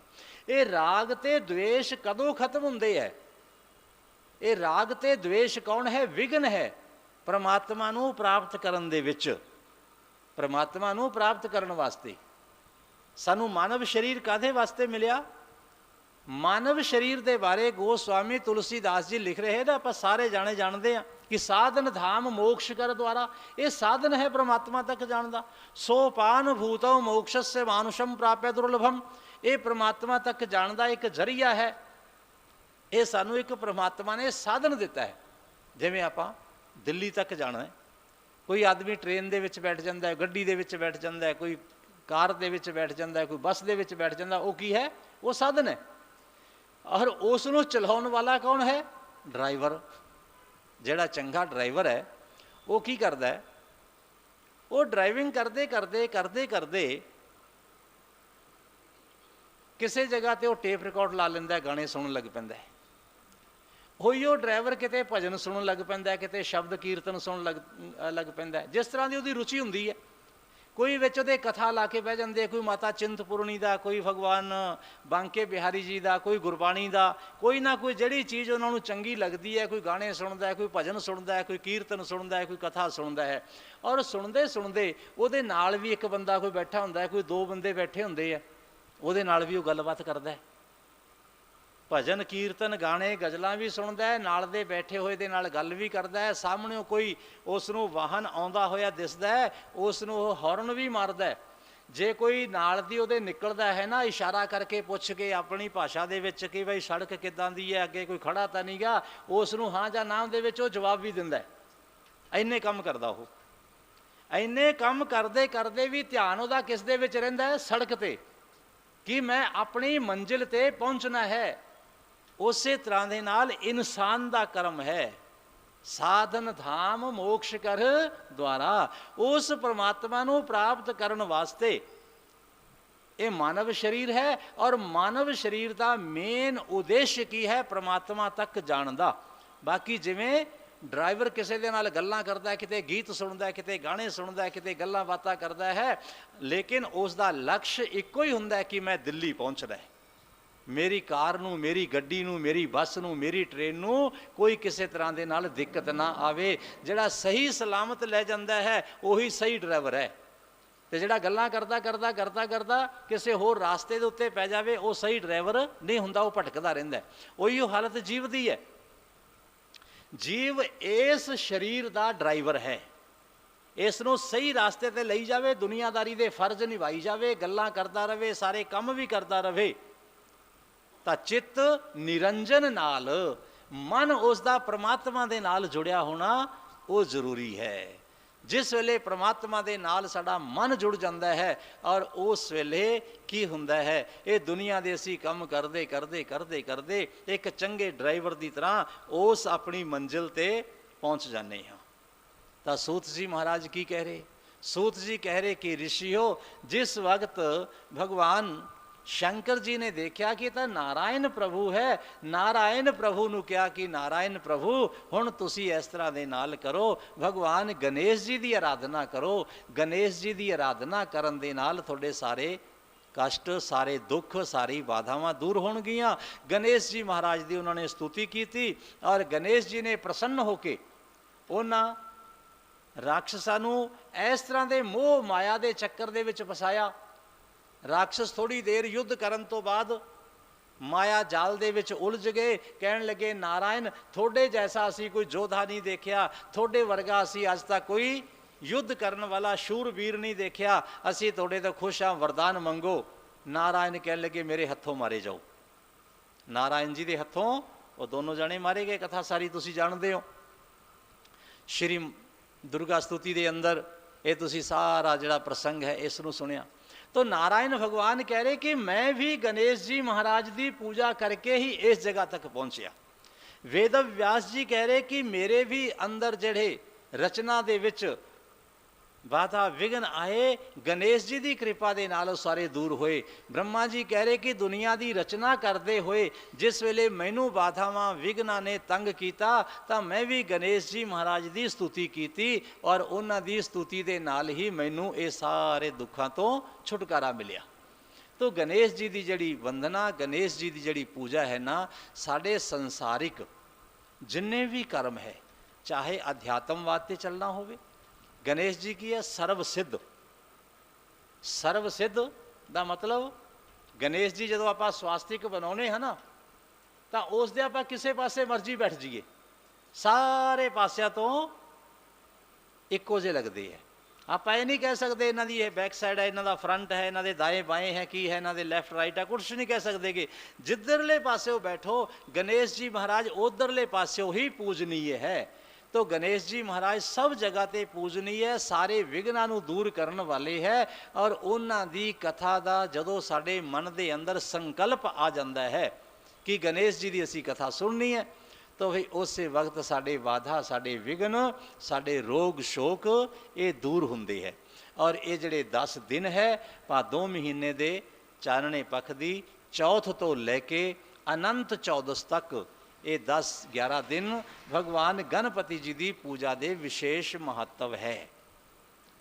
तो आप बड़े भाग्यशाली हाँ कि गणेश जी महाराज की इस कथा नूं हर साल की तरह सुन रहे हाँ, और प्रभु की कृपा के नाल साडे जीवन दे विच आउण वालियां बाधावां ये दूर हो रही हैं।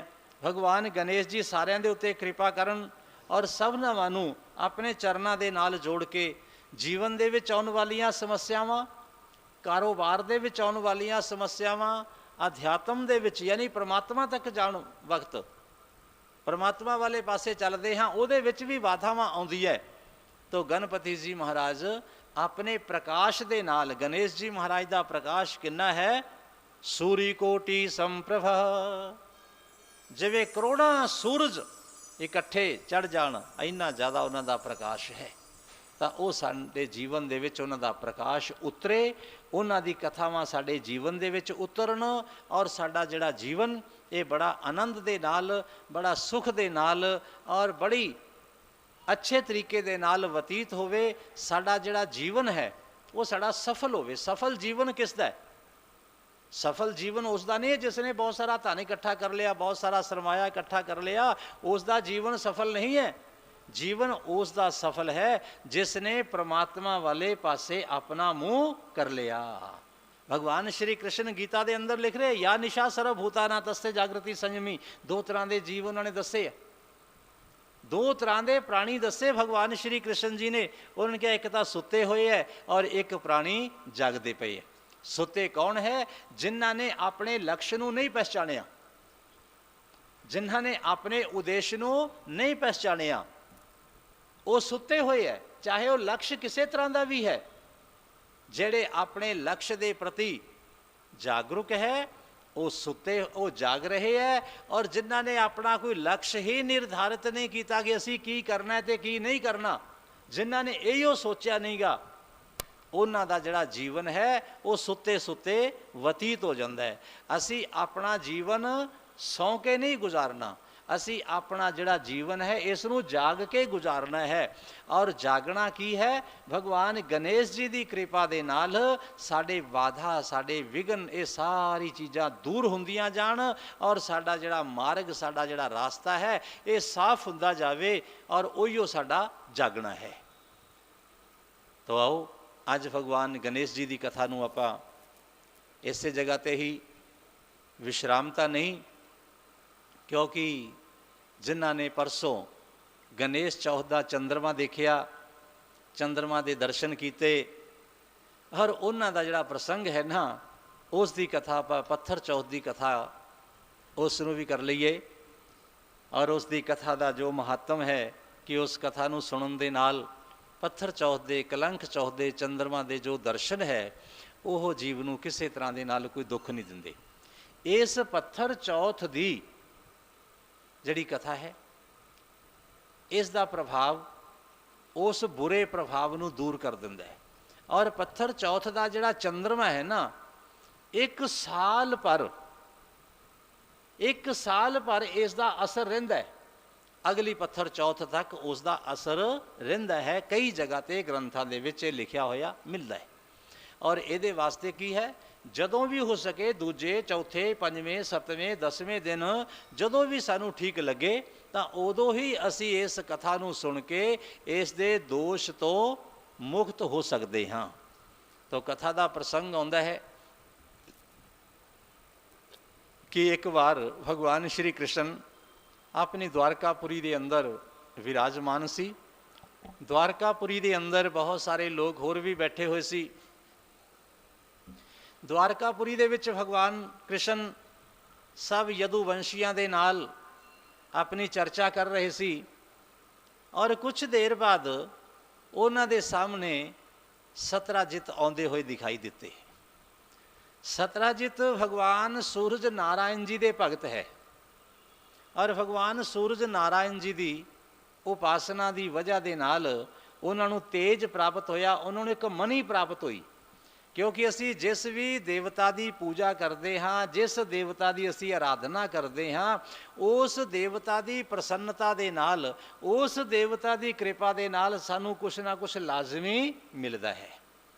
चाहे कुछ भी सानू मिले, चाहे सानू अध्यात्म शक्ति मिले, चाहे सानू देवता कुछ प्रसन्न होकर दे देन। अध्यात्म शक्ति यानी कि असी परमात्मा की पूजा करते करते, परमात्मा का सिमरन करते करते एक सीमा नूं पार कर जाने हाँ, तो उस दे नाल की हुंदा है, असी किसी नूं आशीर्वाद दे दईए वो भी पूरा हो जाता है। आपां कहने फलाने स्वामी जी ने, संतां ने सानू आशीर्वाद दिता और संतां की कृपा के नाल वो साडा कार्य सफल हो गया। संतां की कृपा के नाल नहीं, उन्हां संतां दे थ्रू परमात्मा की कृपा साडे ते हुई। ਸੰਤਾਂ ਦੇ ਮਾਧਿਅਮ ਦੇ ਨਾਲ ਉਹ ਪ੍ਰਮਾਤਮਾ ਨੇ ਸਾਡੇ ਉੱਤੇ ਕਿਰਪਾ ਕੀਤੀ। ਉਹ ਸੰਤ ਦੇ ਵਿੱਚ ਦੀ ਹੁੰਦੇ ਹੋਏ ਸਾਡੇ ਤੱਕ ਪਹੁੰਚੇ ਪ੍ਰਮਾਤਮਾ। ਜਿਸ ਤਰ੍ਹਾਂ ਦੇ ਨਾਲ ਇਹ ਲਾਈਟ ਜਗਦੀ ਪਈ ਹੈ ਨਾ, ਇਹ ਲਾਈਟ ਨਹੀਂ ਜਗ ਰਹੀ, ਇਹ ਲਾਈਟ ਦੇ ਪਿੱਛੇ ਇੱਕ ਕਰੰਟ ਆ ਰਿਹਾ ਹੈ ਔਰ ਉਹ ਲਾਈਟ ਦੇ ਵਿੱਚ ਆ ਕੇ ਪ੍ਰਗਟ ਹੋ ਕੇ ਸਾਨੂੰ ਰੌਸ਼ਨੀ ਦੇ ਰਿਹਾ ਹੈ। ਇਸੇ ਤਰ੍ਹਾਂ ਦੇ ਨਾਲ ਜਿਹੜੇ ਸੰਤ ਮਹਾਪੁਰਸ਼ ਹੈ, ਪ੍ਰਮਾਤਮਾ ਦੀ ਪਾਵਰ, ਪ੍ਰਮਾਤਮਾ ਦੀ ਤਾਕਤ, ਪ੍ਰਮਾਤਮਾ ਦੀ ਸ਼ਕਤੀ ਉਹਨਾਂ ਦੇ ਵਿੱਚ ਵਾਸ ਕਰਦੀ ਹੈ ਔਰ ਉਹ ਫਿਰ ਜਿਸ ਨੂੰ ਜੋ ਵੀ ਚੰਗਾ ਬੁਰਾ ਆਸ਼ੀਰਵਾਦ ਦੇ ਦਿੰਦੇ ਹੈ ਔਰ ਉਹ ਸਾਰਾ ਸਫਲ ਹੋ ਜਾਂਦਾ ਹੈ। ਕੋਈ ਸੰਤ ਨਹੀਂ, ਕੋਈ ਸਧਾਰਨ ਆਦਮੀ ਵੀ ਇਸ ਤਰ੍ਹਾਂ ਦੇ ਹੁੰਦੇ ਹੈ ਜਿਹੜੇ ਪ੍ਰਮਾਤਮਾ ਨੂੰ ਆਪਣਾ ਸਭ ਕੁਝ ਮੰਨਦੇ ਹੈ ਔਰ ਉਹਨਾਂ ਦੇ ਵੀ ਵਚਨ ਪੂਰੇ ਹੋ ਜਾਂਦੇ ਹੈ। ਉਸ ਦੇਵਤਾ ਦੀ ਸਾਡੇ ਉੱਤੇ ਕਿਰਪਾ ਹੁੰਦੀ ਹੈ। ਸੂਰਜ ਨਾਰਾਇਣ ਭਗਵਾਨ ਦੀ ਉਪਾਸਨਾ ਕਰਦੇ ਕਰਦੇ ਸਤਰਾਜਿਤ ਨੇ ਬੜਾ ਸਮਾਂ ਬਤੀਤ ਕੀਤਾ ਔਰ ਸਤਰਾਜਿਤ ਜੀ ਨੇ ਜਿਸ ਵੇਲੇ ਆਪਣਾ ਸਮਾਂ ਬਤੀਤ ਕੀਤਾ, ਭਗਵਾਨ ਸੂਰਜ ਨਾਰਾਇਣ ਪ੍ਰਸੰਨ ਹੋਏ। ਪ੍ਰਸੰਨ ਹੋ ਕੇ ਉਹਨਾਂ ਨੇ ਇੱਕ ਮਨੀ ਦਿੱਤੀ, ਸਮਯੰਤਕ ਮਨੀ। ਸਮਯੰਤਕ ਮਨੀ ਜਦੋਂ ਦੇ ਦਿੱਤੀ, ਉਸ ਸਮਯੰਤਕ ਮਨੀ ਦਾ ਪ੍ਰਭਾਵ ਕੀ ਸੀ? ਇੱਕ ਤਾਂ ਉਹਦੇ ਅੰਦਰੋਂ ਪ੍ਰਕਾਸ਼ ਬੜਾ ਨਿਕਲਦਾ ਸੀ। ਜਦੋਂ ਆਪਣੇ ਗਲੇ ਦੇ ਵਿੱਚ ਧਾਰਨ ਕਰਕੇ ਸਤਰਾਜਿਤ ਕਿਸੇ ਜਗ੍ਹਾ 'ਤੇ ਜਾਂਦੇ ਸੀ ਨਾ, ਤਾਂ ਉਹਨਾਂ ਦਾ ਪ੍ਰਕਾਸ਼, ਉਹਨਾਂ ਦਾ ਤੇਜ ਭਗਵਾਨ ਸੂਰਜ ਦੀ ਤਰ੍ਹਾਂ ਹੁੰਦਾ ਸੀ। ਲੋਕਾਂ ਨੂੰ ਪਤਾ ਨਹੀਂ ਸੀ ਲੱਗਦਾ ਕੌਣ ਆ ਰਹੇ। ਔਰ ਦੂਸਰਾ, ਉਸ ਮਨੀ ਦੇ ਵਿੱਚੋਂ ਹਰ ਰੋਜ਼ ਦੀ ਰੋਜ਼ ਸੋਨਾ ਨਿਕਲਦਾ ਸੀ। ਜਦੋਂ ਸਤਰਾਜਿਤ ਉਸ ਦੀ ਪੂਜਾ ਕਰਕੇ ਹਟਦੇ ਸੀ ਨਾ ਮਨੀ ਦੀ, ਤਾਂ ਉਸ ਮਨੀ ਦੇ ਵਿੱਚੋਂ ਸੋਨਾ ਪ੍ਰਗਟ ਹੁੰਦਾ ਸੀ। ਜਿਸ ਵੇਲੇ ਸਤਰਾਜਿਤ ਉਸ ਜਗ੍ਹਾ 'ਤੇ ਆ ਰਹੇ ਸੀ, ਕੋਈ ਤਾਂ ਕਹਿ ਰਿਹਾ ਕਿ ਧੌਮੇ ਰਿਸ਼ੀ ਆ ਰਹੇ ਹੈ, ਕੋਈ ਕਹਿ ਰਹੇ ਕਿ ਨਹੀਂ ਦੇਵਲ ऋषि है, कोई कह रहे कण्व ऋषि आ रहे हैं, कोई कह रहे गौतम जी है, कोई कह रहे वशिष्ठ जी है। भगवान कृष्ण कहने लगे कोई नहीं आ रहा इन्हों चों। ये कौन है महाराज? तेज पुंज बड़ा, इन्हों के चेहरे ते तेज, बड़ी रोशनी, बड़ा प्रकाश, अलौकिक प्रकाश है। भगवान कृष्ण कहने लगे भगवान सूरज नारायण दे भगत ये सतराजित आ रहे है और सतराजित नूं भगवान सूरज नारायण जी ने मनी दिती है। उस मनी की वजह के नाल ये सारा प्रकाश हो रहा है। ठीक है महाराज। थोड़े देर बाद उस जगह ते सतराजित पहुँच गए। सभा दे विच उन्हां नूं बैठण वास्ते आसन दिता गया, सभा दे विच उन्हां नूं बिठाया गया, सन्मान सत्कार किया गया। कोई थोड़ी देर तक दुख सुख दियां जो गल्लां बातां सी, जिवें आपां परिवारिक गल्लां करदे आ, उस जगह ते वो होईयां। कुछ देर बाद भगवान श्री कृष्ण सतराजित जी नूं कहन लगे, सतराजित देखो थोड़े ये गले दे अंदर जो मनी है ना, ये मनी राजे महाराजा दे कोल शोभा दिंदी है और तुसी अपनी ये जिहड़ी बहुत कीमती बहुमुल्ली मनी है, इस नूं जे अपने राजा नूं दे दिओ तां अपने राजा उग्रसैन जी दे कोल बड़ा धन आ जाएगा। क्यों? क्योंकि ये विचों हर रोज़ की रोज़ सोना निकलता है। जदों राजा दे कोल संपत्ति ज़्यादा होएगी, राष्ट्र दे कोल धन ज़्यादा होएगा, वो लोगों ते टैक्स घट लाउणगे, लोकी सस्तियां चीज़ां लैके बड़े प्रसन्न हो जाणगे और फिर इस तो बिना अपने रहन सहन, अपने देश की जिहड़ी अर्थ व्यवस्था है ये भी बड़ी चंगी हो जाएगी। सड़कों का निर्माण हो जाएगा, होर सारे विद्यालय चंगे बन जाएंगे, शिक्षा केंद्र चंगे बन जाएंगे जिवें अज दी गौरमेंट कर रही है। सारियां सुविधावां गौरमेंट आपां नूं देऊगी, उहदे कोले पैसा होवेगा तां। जे राजा दे कोल पैसा आएगा तो राजा प्रजा दे उत्ते खर्च करेगा और प्रजा उहदे नाल सुखी हो जाएगी। तुसीं ये जिहड़ी मनी है ना राजा नूं दे दिओ। सतराजित ने देखा कि बड़े धर्म संकट दे विच फस गए, ना तो उन्हां दा मनी देण नूं मन करदा है, कृष्ण जी की गल भी टालन नूं मन नहीं करता, मनण नूं भी गल नहीं करता। हाँ ते ना ना चुपचाप उस जगह तो जिवें आए सी बिना ही बोल बाणी उस जगह तो चले गए। कुछ दिन बीते, उन्हां तो मनी उन्हां दे छोटे भाई प्रसेनजित ने ले ली। प्रसेनजित उस मनी नूं लैके अपने गले दे विच पाई, गले दे विच पा के मनी शिकार खेडण वास्ते चले गए। शिकार खेलते खेलते खेलते खेलते बड़ी दूर निकल गए जंगल दे विच। जंगल दे विच जदों गए ना, दिन ते रात का भी पता नहीं लग्या कि कदों रात पै गई। ਅੱਗੇ ਇੱਕ ਸ਼ੇਰ ਨੇ ਪ੍ਰਸੇਨਜਿਤ ਨੂੰ ਮਾਰ ਦਿੱਤਾ, ਘੋੜੇ ਨੂੰ ਵੀ ਮਾਰ ਦਿੱਤਾ, ਪ੍ਰਸੇਨਜਿਤ ਨੂੰ ਮਾਰ ਦਿੱਤਾ। ਥੋੜ੍ਹਾ ਜਿਹਾ ਅੱਗੇ ਜਦੋਂ ਗਿਆ ਨਾ ਸ਼ੇਰ, ਆਪਣੇ ਮੂੰਹ ਦੇ ਵਿੱਚ ਉਸ ਮਣੀ ਨੂੰ ਲਟਕਾ ਕੇ, ਕਿਉਂਕਿ ਲੋਕਟ ਬਣਿਆ ਹੋਇਆ ਸੀ, ਉਸ ਧਾਗੇ ਨੂੰ ਚੁੱਕਿਆ, ਚੇਨ ਨੂੰ ਚੁੱਕਿਆ, ਜਾ ਰਹੇ ਹੈ। ਅੱਗੇ ਇੱਕ ਜਾਮਵੰਤ ਮਿਲ ਗਏ। ਜਾਮਵੰਤ ਜੀ ਨੇ ਉਸ ਸ਼ੇਰ ਦੇ ਨਾਲ ਯੁੱਧ ਕੀਤਾ, ਸ਼ੇਰ ਨੂੰ ਮਾਰਿਆ। ਸ਼ੇਰ ਨੂੰ ਮਾਰਨ ਤੋਂ ਬਾਅਦ ਉਹ ਜਿਹੜੀ ਮਣੀ ਸੀ, ਜਾਮਵੰਤ ਲੈ ਕੇ ਆਪਣੀ ਗੁਫਾ ਦੇ ਵਿੱਚ ਚਲੇ ਗਏ। ਇੱਧਰੋਂ 1 2 4 ਦਿਨ ਜਦੋਂ ਬੀਤੇ ਨਾ, ਤਾਂ ਪ੍ਰਸੇਨਜਿਤ ਦੇ ਨਾ ਆਉਣ ਦਾ ਬੜਾ ਦੁੱਖ ਹੋਇਆ, ਬੜਾ ਵਿਆਕੁਲ ਹੋ ਗਿਆ ਭਾਈ ਸਤਰਾਜਿਤ। ਔਰ ਇੱਕ ਦਿਨ ਉਸ ਤੋਂ ਰਿਹਾ ਨਹੀਂ ਗਿਆ, 2-3 ਦਿਨ ਤੱਕ ਤਾਂ ਉਸਨੇ ਆਪਣੀ ਜਿਹੜੀ ਮਨ ਦੀ ਗੱਲ ਸੀ ਉਸ ਨੂੰ ਅੰਦਰ ਦਬਾ ਕੇ ਰੱਖਿਆ। ਅੰਤ ਦੇ ਵਿੱਚ ਉਹਦੇ ਮਨ ਦੇ ਵਿੱਚੋਂ ਜਿਹੜਾ ਗੁਬਾਰ ਸੀ, ਮਨ ਦਾ ਜੋ ਭਾਵ ਸੀ, ਉਹ ਪ੍ਰਗਟ ਹੋ ਗਿਆ। ਆਪਣੀ ਧਰਮ ਪਤਨੀ ਦੇ ਨਾਲ ਉਸਨੇ ਰਾਤ ਨੂੰ ਗੱਲ ਸਾਂਝੀ ਕੀਤੀ, ਪਤੀ ਪਤਨੀ ਨੇ, ਕਿ ਆਪਣੇ ਭਾਈ ਨੂੰ ਗਏ ਨੂੰ ਕਿੰਨੇ ਦਿਨ ਹੋ ਗਏ, ਵਾਪਸ ਨਹੀਂ ਆਇਆਗਾ। ਪਰਮਾਤਮਾ ਕਰੇ ਸਾਰਾ ਕੁਝ ਠੀਕ ਹੋਣਾ ਚਾਹੀਦਾ, ਜਿਵੇਂ ਆਪਾਂ ਲੋਕ ਵਿਚਾਰ ਕਰਦੇ ਆ, ਸੋਚਦੇ ਆ, ਤਰ੍ਹਾਂ ਤਰ੍ਹਾਂ ਦੇ ਨਾਲ ਸਾਡੇ ਮਨ 'ਚ ਵਿਚਾਰ ਆਉਂਦੇ ਆ। ਤਾਂ ਸਤਰਾਜਿਤ ਕਹਿਣ ਲੱਗੇ, ਮੈਨੂੰ ਸ਼ੱਕ ਪੈਂਦਾ ਹੈ ਕਿ ਇੱਕ ਦਿਨ ਕ੍ਰਿਸ਼ਨ ਜੀ ਨੇ ਮੇਰੇ ਤੋਂ ਮਨੀ ਮੰਗੀ ਸੀ, ਮੈਂ ਮਨੀ ਦਿੱਤੀ ਨਹੀਂ। ਉਸ ਮਨੀ ਦੇ ਲਾਲਚ ਦੇ ਵਿੱਚ ਆ ਕੇ ਸ਼ਾਇਦ ਕ੍ਰਿਸ਼ਨ ਜੀ ਨੇ ਮੇਰੇ ਭਾਈ ਦੀ ਹੱਤਿਆ ਕਰਵਾ ਦਿੱਤੀ ਹੋਏਗੀ, ਮੇਰੇ ਭਾਈ ਨੂੰ ਕ੍ਰਿਸ਼ਨ ਜੀ ਨੇ ਮਰਵਾ ਦਿੱਤਾ ਹੈ ਉਸ ਮਨੀ ਦੇ ਲਾਲਚ ਦੇ ਵਿੱਚ ਆ ਕੇ। ਹੋਵੇ ਨਾ ਹੋਵੇ, ਇਹ ਜਿਹੜਾ ਹੈ ਨਾ ਕ੍ਰਿਸ਼ਨ ਜੀ ਕੋਲ ਮਣੀ ਹੋਏਗੀ।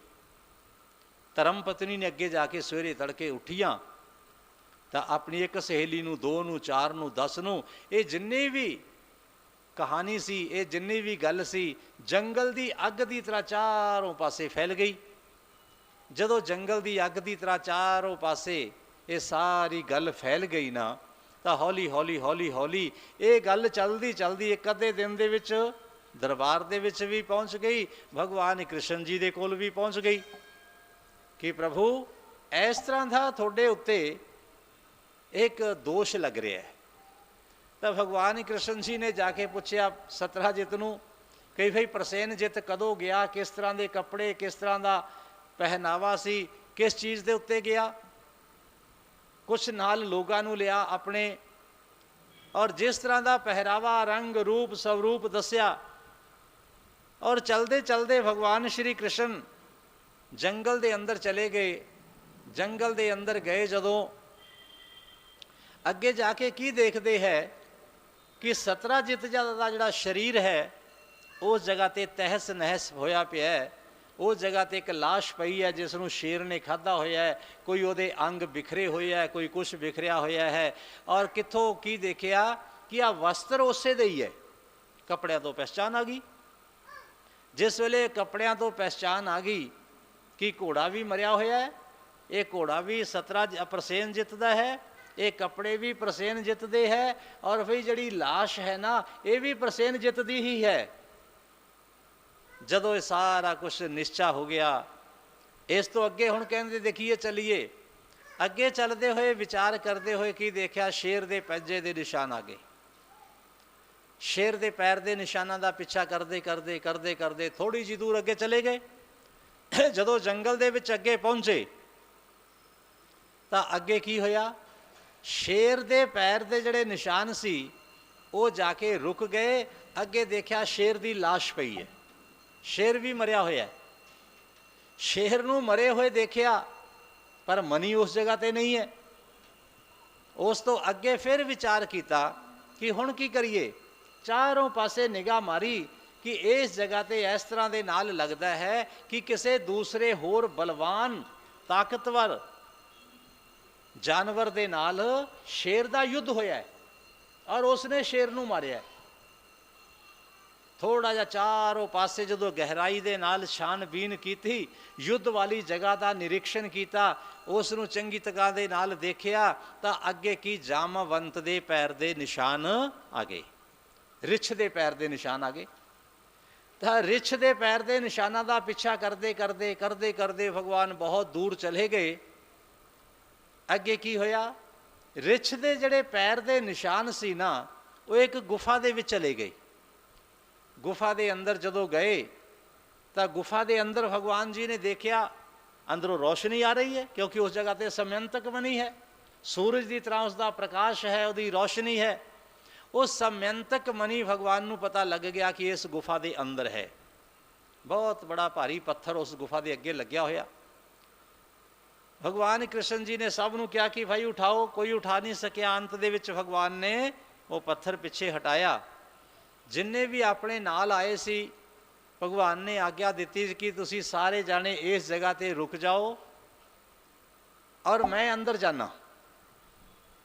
भगवान जी ने 12-13 दिन का समा दे दिता कि मैं इन्ने दिनों के विच वापस आ गया तो ठीक है, जे मैं वापस नहीं आया तो फिर समझ लेना कि मैनू भी अंदर उस जीव ने मार दिता, फिर तुसी चले जाओ जी। वो जिन्ने भी लोग उस जगह ते बैठे सी इंतजार करते रहे, इंतजार करते करते करते करते समा बीतिया। समा बीतण तो बाद देखा कि दिन तो निकल गए। 2-4 दिन होर इंतजार की, 17 दिन तक उस जगह ते बैठ के इंतजार करते रहे, लेकिन देखा कि अंदरों कृष्ण जी नहीं आए। बड़े उदास होके, बड़े परेशान होके उस जगह तो जिन्ने भी लोग सी वो सारे वापस द्वारकापुरी दे विच आ गए। और द्वारकापुरी दे विच अफवाह की फैल गई, गल की फैल गई कि भगवान कृष्ण दुनिया दे विचों चले गए युद्ध करते करते। सारी द्वारकापुरी दे विच बड़ा मातम मनाया जान लग पिया। सारे बड़े दुखी हो गए। वसुदेव जी, माँ देवकी जी, उग्रसैन जी होर सारे जाने, और तरह तरह दे शाप दे रहे हैं सतराजित नूं। सतराजित नूं माड़े शब्द कह रहे हैं कि तेरी वजह दे नाल भगवान कृष्ण नूं जाना पिया, तेरी वजह दे नाल साडे बेटे नूं जाना पिया, तेरी वजह दे नाल साडे प्यारे नूं जाना पिया। सब जाने जदों इस तरह के नाल इधर तां उसनूं बुरे शब्द कह रहे सी। और अंदर भगवान जदों पहुँचे ना तो अंदर जामवंती, एक उस रिछ की बेटी जामवंती उस दे नाल खेल रही सी मनी दे नाल। कन्हैया ने मनी नूं देखिया, मनी नूं देख के मनी उस तो लैण दा यतन किया और उस वेले उस लड़की ने उच्ची उच्ची रोना शुरू करता। जदों मनी उस दे कोलों भगवान ने लई, उस बच्ची ने रोना शुरू किया।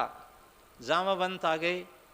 जामवंत कहन लगे भाई तू कौन है, कोसी तुम, और तुसी इस जगह ते किवें आए हो, तुसी कौन हो, ये मनी किवें लैके जा रहे हो।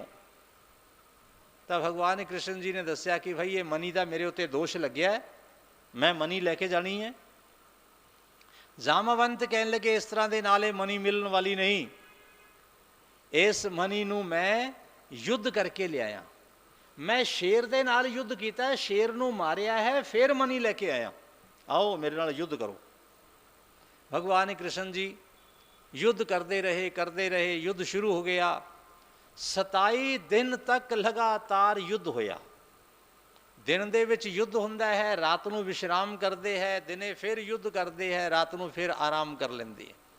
27 दिन जदों व्यतीत हो गए तो 28वें दिन जामवंत तो जल्दी जल्दी उठिया नहीं गया। जदों जामवंत तो उठिया नहीं गया, भगवान कृष्ण जी ने आके अपना युद्ध का शंख वजा दिता। जिस वेले युद्ध का शंख वजिया, युद्ध की ध्वनि, युद्ध के शंख की आवाज़ सुन के जामवंत उठे, थके हुए सी, जल्दी जल्दी अपना जो भी सी स्नान वगैरह किया। और आपां कोई भी जिहड़ा काम होवे ना, जदों सानू जल्दी होवे, असी सारिਆਂ तो पहले परमात्मा का समा है जिहड़ा उसनूं कट दिंने आ कि चलो मंदिर कल नूं जा आवांगे, अज जल्दी जाना है, माला कल नूं फेर लवांगे, अज जल्दी जाना है, सुंदरकांड का पाठ कल नूं कर लवांगे, अज जल्दी जाना है, प्रवचन कल नूं सुन लवांगे, कथा कल नूं सुन लवांगे, अज जल्दी जाना है। तो जामवंत दे नाल भी इहो कुछ होया। जामवंत ने देखा कि मैं लेट हो गया, जल्दी जल्दी उसने भगवान राम जी का मन दे विच ध्यान किया, मानसी पूजा की। मानसी पूजा करके प्रभु दे अगे वंदन किया, उस तरह के नाल हार चढ़ाया, तिलक लगाया, चंदन लगाया, स्तुति करके अपना लैके शस्त्र अस्त्र बाहर आ गए। और आके की देख रहे हैं, जो वस्त्र, जो माला, जो तिलक, जो अक्षत, जो चंदन भगवान राम जी दे उन्होंने चढ़ाया सी ना, वो सारा कुछ भगवान श्री कृष्ण जी दे चढ़िया होया है। बोलो बांके बिहारी लाल की।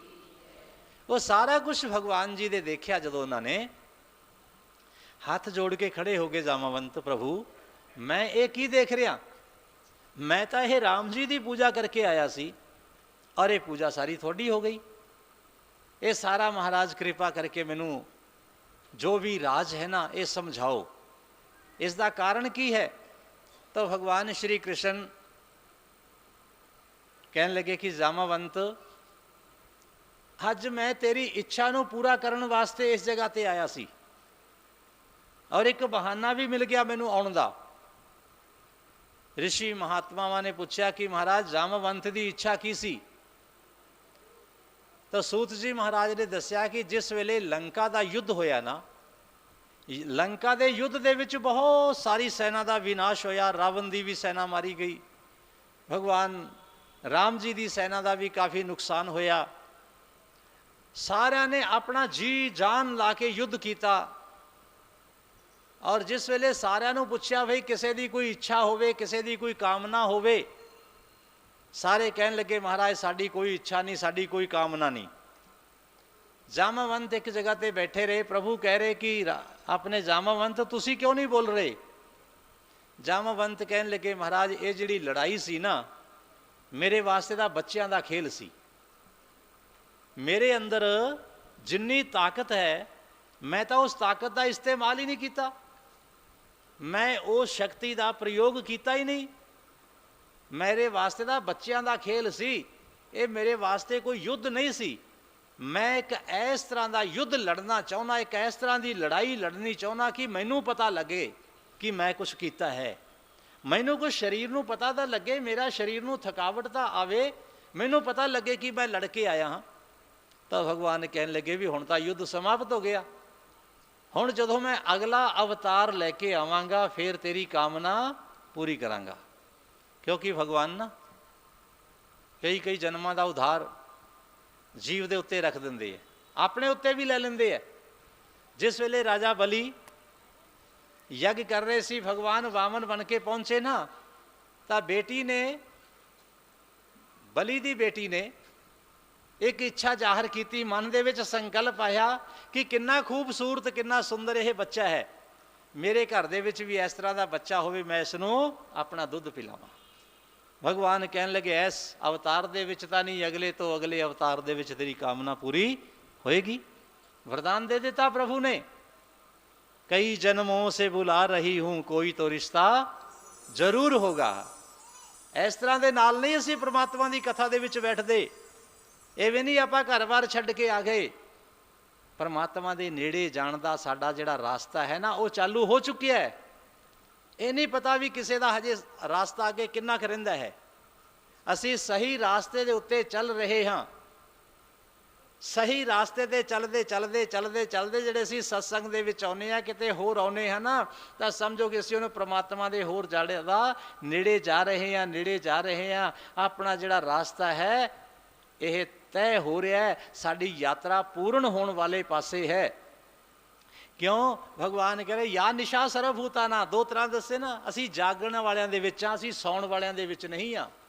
साडी गिनती गीता दे मुताबक जागण वालियां दे विच है, असी भगवान वाले पासे चल रहे हैं। पर असी परमात्मा दे नज़दीक क्यों नहीं पहुंचे? नज़रों से नज़रें मिला न पाई, मेरी नज़र का कसूर होगा। साडे ही किसी कर्म की वजह के नाल असी अज परमात्मा तक पहुँचण दे विच थोड़ी जी देर लेट हो गई। साडा कोई कर्म इस तरह का है जिस कर्म की वजह के नाल असी परमात्मा के नेड़े जाते जाते जाते जाते रुक जाने, जाते जाते जाते जाते रुक जाने हाँ। पर यह यात्रा मुकम्मल होएगी, लाजमी होएगी, पूर्ण होएगी, इस दे विच कोई दो रह नहीं है। क्योंकि गीता के अंदर ना भगवान जी जो ज्ञान दे रहे सी, अर्जुन जी ने सवाल किया कि महाराज जेड़े भगत लोग है वो थोनों याद करते हैं, थोड़ा भजन करते हैं, थोड़ा कीर्तन करते हैं, थोनों सिमरते हैं, हर तरह के नाल थोड़ी सेवा करते हैं, पर उन्हां तो कोई ना कोई गलती हो जाती है। जदों जीवन समाप्त होने लगता है, वो तुहाडे तक नहीं जाते, पहुँच नहीं सकते गे। नरक दे विच उन्होंने जाना नहीं, क्योंकि उन्होंने कोई पाप नहीं कीतागा। वो नरक दे विच नहीं जाणगे क्योंकि उन्होंने पाप नहीं कीतागा। स्वर्ग दे विच नहीं जाणगे क्योंकि उन्हों की इच्छा नहीं सी स्वर्ग दे विच जाण दी, उन्हों की कामना सी तुहानूं मिलन दी। तो इस तरह के जीव जो शरीर छड्डदे फिर अध विचाले लटकते हैं या की करते हैं। भगवान कहन लगे नहीं, उन्हों का जिहड़ा जन्म है वो चंगे परिवारां दे विच हुंदा है, जिथे माता दे पिता दे चंगे संस्कार हुंदे है, चंगे विचार हुंदे है। वो योगियां दे घर दे विच जन्म लैंदे है, भगतां दे घर दे विच जन्म लैंदे है, वो संतां दे घर दे विच जन्म लैंदे है, और जन्म जात ही वो परमात्मा दे नाल जुड़ जाते हैं, और फिर वो परमात्मा दे नज़दीक आउंदे आउंदे आउंदे आउंदे वो मेरे विच आके समा जांदे। तां अपनी भी यात्रा ये निश्चय करो कि परमात्मा वल साडे कदम वध रहे हैं, और जिन्नी जल्दी दे नाल असीं चलांगे, मतलब जिन्ना असी ज़्यादा सत्संग करांगे, जिन्नी ज़्यादा असी कथा सुनांगे, जिन्ना ज़्यादा असी परमात्मा दे सिमरन करांगे, उन्नी जल्दी ये साडी यात्रा पूरी हो जाएगी। सुखदेव जी कह रहे कि भगवान जिहड़ा जन्मां दा है ना उधार, वो कई कई जन्मां बाद जाके उतारदे है। जाम उस वेले जदों बली दी बेटी ने कहा कि मेरे बेटा होवे तां मैं इसदा अपना दुध पियावां, गोद दे विच इसनूं चुक्कां, बेटे की तरह इसनूं प्यार करां। भगवान कहने लगे कोई गल नहीं, अगले तो अगले जन्म दे तेरी कामना पूरी। जदों राजा बली नूं बन लिया, उसे दे मन दे विचार बन गए कि जे मेरा भी बेटा होवे जिसने मेरे पिता दे नाल छल कीता है, मैं इसनूं जहर दे के मार देवां। भगवान कहने लगे कोई गल नहीं, ये भी उसे जन्म दे विच ही तेरा काम पूरा हो जाएगा। तो वो जिहड़ी रतनमाला सी अगले जन्म दे विच पूतना बनी, और भगवान जी ने उसका उद्धार किया। तो इस तरह के नाल राम जी ने कहा कि इस जन्म के अंदर तो युद्ध पूरा हो गया, इस तो बाद हुण कोई बड़ा महायुद्ध होने वाला नहीं है, पर मैं तेरी ये जिहड़ी इच्छा का ध्यान रखांगा। जदों मेरा अगला अवतार होएगा ना, उस वेले ये तेरी कामना पूरी होएगी। तो भगवान कह रहे कि देखो मैं राम अवतार के अंदर तुहानूं वचन दिता सी, अज तुसीं 27 दिन तक लड़ के थक गए हो, और हुण थोड़ी इच्छा पूरी हो गई ना। जामवंत कहन लगे महाराज हो गई, हुण बोलो मैं की सेवा करा।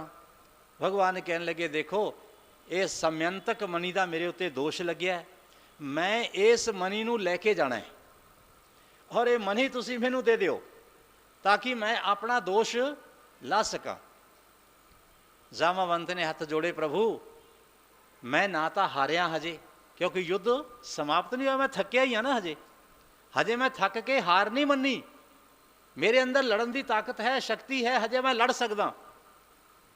पर हुण मैनूं पता लग गया कि मेरे परमात्मा आ गए, हुण मैं परमात्मा दे नाल लड़ांगा नहीं। महाराज दो ही रास्ते है, दो रास्ते किहड़े, जां तां तुसीं मेरा वध कर दिओ, मैनूं मार दिओ, मैनूं खत्म कर दिओ, मैनूं हरा दिओ, और ये मनी लैके चले जाओ। तो भगवान कृष्ण जी कहने लगे भाई दूसरा रास्ता, महाराज मेरे घर के अंदर नौजवान लड़की है, मैं इसकी शादी करनी है, और मैं इसकी शादी करके ये मनी थोनू दहेज दे विच दे देना, तुसी अपनी मनी ले जाओ। तो भगवान कहने लगे दूसरे वाला रास्ता है ना जिहड़ा, ये ठीक है, नाले घर भी बस जाएगा, नाले किसी नूं मारना भी नहीं पएगा, और भाई नाले मेरा कर्जा भी उतर जाएगा, नाले मनी का दोष भी लह जाएगा।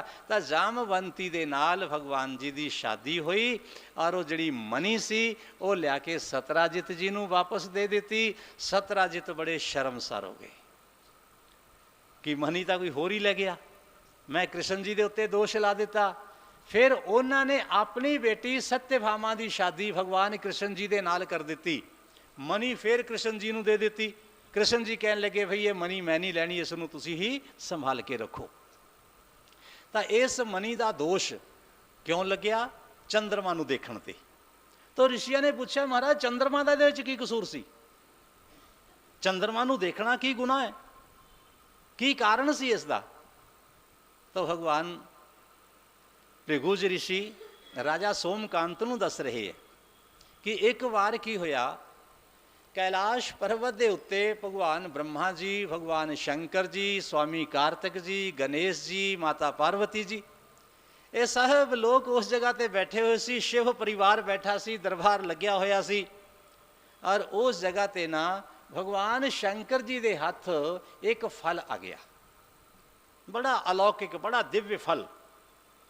ਔਰ ਜਦੋਂ ਫਲ ਉਹਨਾਂ ਨੂੰ ਮਿਲਿਆ, ਹੁਣ ਉਹ ਵਿਚਾਰ ਕਰ ਰਹੇ ਹੈ ਕਿ ਜਿਹੜਾ ਫਲ ਹੈ ਮੈਂ ਕਿਹਨੂੰ ਦੇਵਾਂ, ਗਣੇਸ਼ ਜੀ ਨੂੰ ਦੇਵਾਂ ਜਾਂ ਮੈਂ ਇਹ ਸਵਾਮੀ ਕਾਰਤਿਕ ਜੀ ਨੂੰ ਦੇਵਾਂ, ਗਣੇਸ਼ ਜੀ ਨੂੰ ਦੇਵਾਂ, ਕਾਰਤਿਕ ਜੀ ਨੂੰ ਦੇਵਾਂ। ਮਾਂ ਪਾਰਵਤੀ ਨੂੰ ਪੁੱਛਿਆ, ਮਾਂ ਪਾਰਵਤੀ ਵੀ ਦੁਵਿਧਾ ਦੇ ਵਿੱਚ ਹੈ, ਕਿਤੇ ਕਹਿੰਦੀ ਗਣੇਸ਼ ਜੀ ਨੂੰ ਦੇ ਦਿਓ ਕਿਉਂਕਿ ਗਣੇਸ਼ ਜੀ ਦੇ ਨਾਲ ਜ਼ਿਆਦਾ ਲਗਾਵ ਹੈ, ਕਿਤੇ ਕਹਿੰਦੇ ਨਹੀਂ ਮਹਾਰਾਜ ਤੁਸੀਂ ਕਾਰਤਿਕ ਜੀ ਨੂੰ ਦੇ ਦਿਓ। ਬ੍ਰਹਮਾ ਜੀ ਨੂੰ ਪੁੱਛਿਆ ਕਿ ਮਹਾਰਾਜ ਤੁਸੀਂ ਦੱਸੋ, ਬ੍ਰਹਮਾ ਜੀ ਕਹਿਣ ਲੱਗੇ ਅੱਧਾ ਅੱਧਾ ਕਰ ਦਿਓ। ਭਗਵਾਨ ਸ਼ਿਵ ਕਹਿਣ ਲੱਗੇ ਅੱਧਾ ਫਲ ਲੈਣ ਵਾਸਤੇ ਕੋਈ ਤਿਆਰ ਨਹੀਂ ਦੋਨਾਂ ਚੋਂ। ਜਿਹੜਾ ਵੀ ਮੇਰਾ ਬੇਟਾ ਹੈ ਨਾ ਉਹ ਕਹਿੰਦਾ ਕਿ ਮੈਨੂੰ ਪੂਰਾ ਹੀ ਫਲ ਚਾਹੀਦਾ ਹੈ, ਅੱਧੇ ਦੀ ਮੈਨੂੰ ਜ਼ਰੂਰਤ ਨਹੀਂ, ਅੱਧਾ ਕਿਸੇ ਨੇ ਨਹੀਂ ਲੈਣਾ, ਲੈਣਾ ਤਾਂ ਪੂਰਾ ਲੈਣਾ ਹੈ। ਬੜੀ ਦੁਵਿਧਾ ਦੇ ਵਿੱਚ ਹੈ। ਕਹਿਣ ਲੱਗੇ ਠੀਕ ਹੈ ਫਿਰ ਮਹਾਰਾਜ ਤੁਸੀਂ ਇਉਂ ਕਰੋ, ਇਹ ਨਾ ਜਿਹੜਾ ਫਲ ਹੈ ਇਹ ਕਿਸ ਨੂੰ ਦਿਓ, ਕਾਰਤਿਕ ਜੀ ਨੂੰ ਦੇ ਦਿਓ। ਕਾਰਤਿਕ ਜੀ ਇੱਕ ਤਾਂ ਦੇਵਤਾਵਾਂ ਦੇ ਸੈਨਾਪਤੀ ਹੈ ਔਰ ਇਸ ਕਰਕੇ ਇਹਨਾਂ ਦਾ ਅਧਿਕਾਰ ਜ਼ਿਆਦਾ ਬਣਦਾ ਹੈ। ਭਗਵਾਨ ਸ਼ੰਕਰ ਜੀ ਨੇ ਬ੍ਰਹਮਾ ਜੀ ਦੇ ਕਹਿਣ 'ਤੇ ਉਹ ਜਿਹੜਾ ਫਲ ਸੀ ਉਹ ਸਵਾਮੀ ਕਾਰਤਿਕ ਜੀ ਨੂੰ ਦੇ ਦਿੱਤਾ ਔਰ ਗਣੇਸ਼ ਜੀ ਮਹਾਰਾਜ ਆ ਗਏ ਕ੍ਰੋਧ ਦੇ ਵਿੱਚ। ਇੱਕ ਗਣੇਸ਼ ਜੀ ਦਾ ਸਵਰੂਪ ਉਸ ਤਰ੍ਹਾਂ ਦਾ, ਵਕਰਤੁੰਡ ਮਹਾਕਾय, ਬਹੁਤ ਬੜਾ ਸਰੀਰ, ਸੁੰਡ ਟੇਢੀ। ਤਾਂ ਗਣੇਸ਼ ਜੀ ਮਹਾਰਾਜ ਜਦੋਂ ਕ੍ਰੋਧ ਦੇ ਵਿੱਚ ਆ ਕੇ ਫਰਫਰਾਉਣ ਲੱਗ ਪਏ, ਬ੍ਰਹਮਾ ਜੀ ਦੇ ਉੱਤੇ ਇਹਨਾਂ ਨੇ ਆਪਣੀ ਥੋੜ੍ਹੀ ਜਿਹੀ ਨਿਗਾਹ ਮਾਰੀ ਟੇਢੀ, ਬ੍ਰਹਮਾ ਜੀ ਤਾਂ ਉਸ ਜਗ੍ਹਾ ਤੋਂ ਨਿਕਲ ਗਏ ਕਿ ਬਈ ਹੁਣ ਇਸ ਜਗ੍ਹਾ 'ਤੇ ਬਚਾਉਣ ਵਾਲਾ ਕੋਈ ਨਹੀਂ, ਜਿੰਨੀ ਜਲਦੀ ਹੋ ਸਕੇ ਇਸ ਜਗ੍ਹਾ ਨੂੰ ਛੱਡੋ, ਆਪਣੇ ਕੈਲਾਸ਼ ਪਰਬਤ ਨੂੰ, ਚਲੋ ਆਪਣੇ ਧਾਮ ਨੂੰ। ਹੁਣ ਜੇ ਗਣੇਸ਼ ਜੀ ਗੁੱਸੇ ਦੇ ਵਿੱਚ ਆ ਗਏ, ਕਿਸੇ ਨੇ ਬਚਾਉਣਾ ਨਹੀਂ। ਬ੍ਰਹਮਾ ਜੀ ਮਹਾਰਾਜ ਤਾਂ ਉਸ ਜਗ੍ਹਾ ਤੋਂ ਚਲੇ ਗਏ, ਆ ਕੇ ਜਾ ਕੇ ਆਪਣੀ ਦੁਨੀਆ ਦੀ ਸ੍ਰਿਸ਼ਟੀ ਦੀ ਰਚਨਾ ਕਰਨ ਲੱਗ ਪਏ।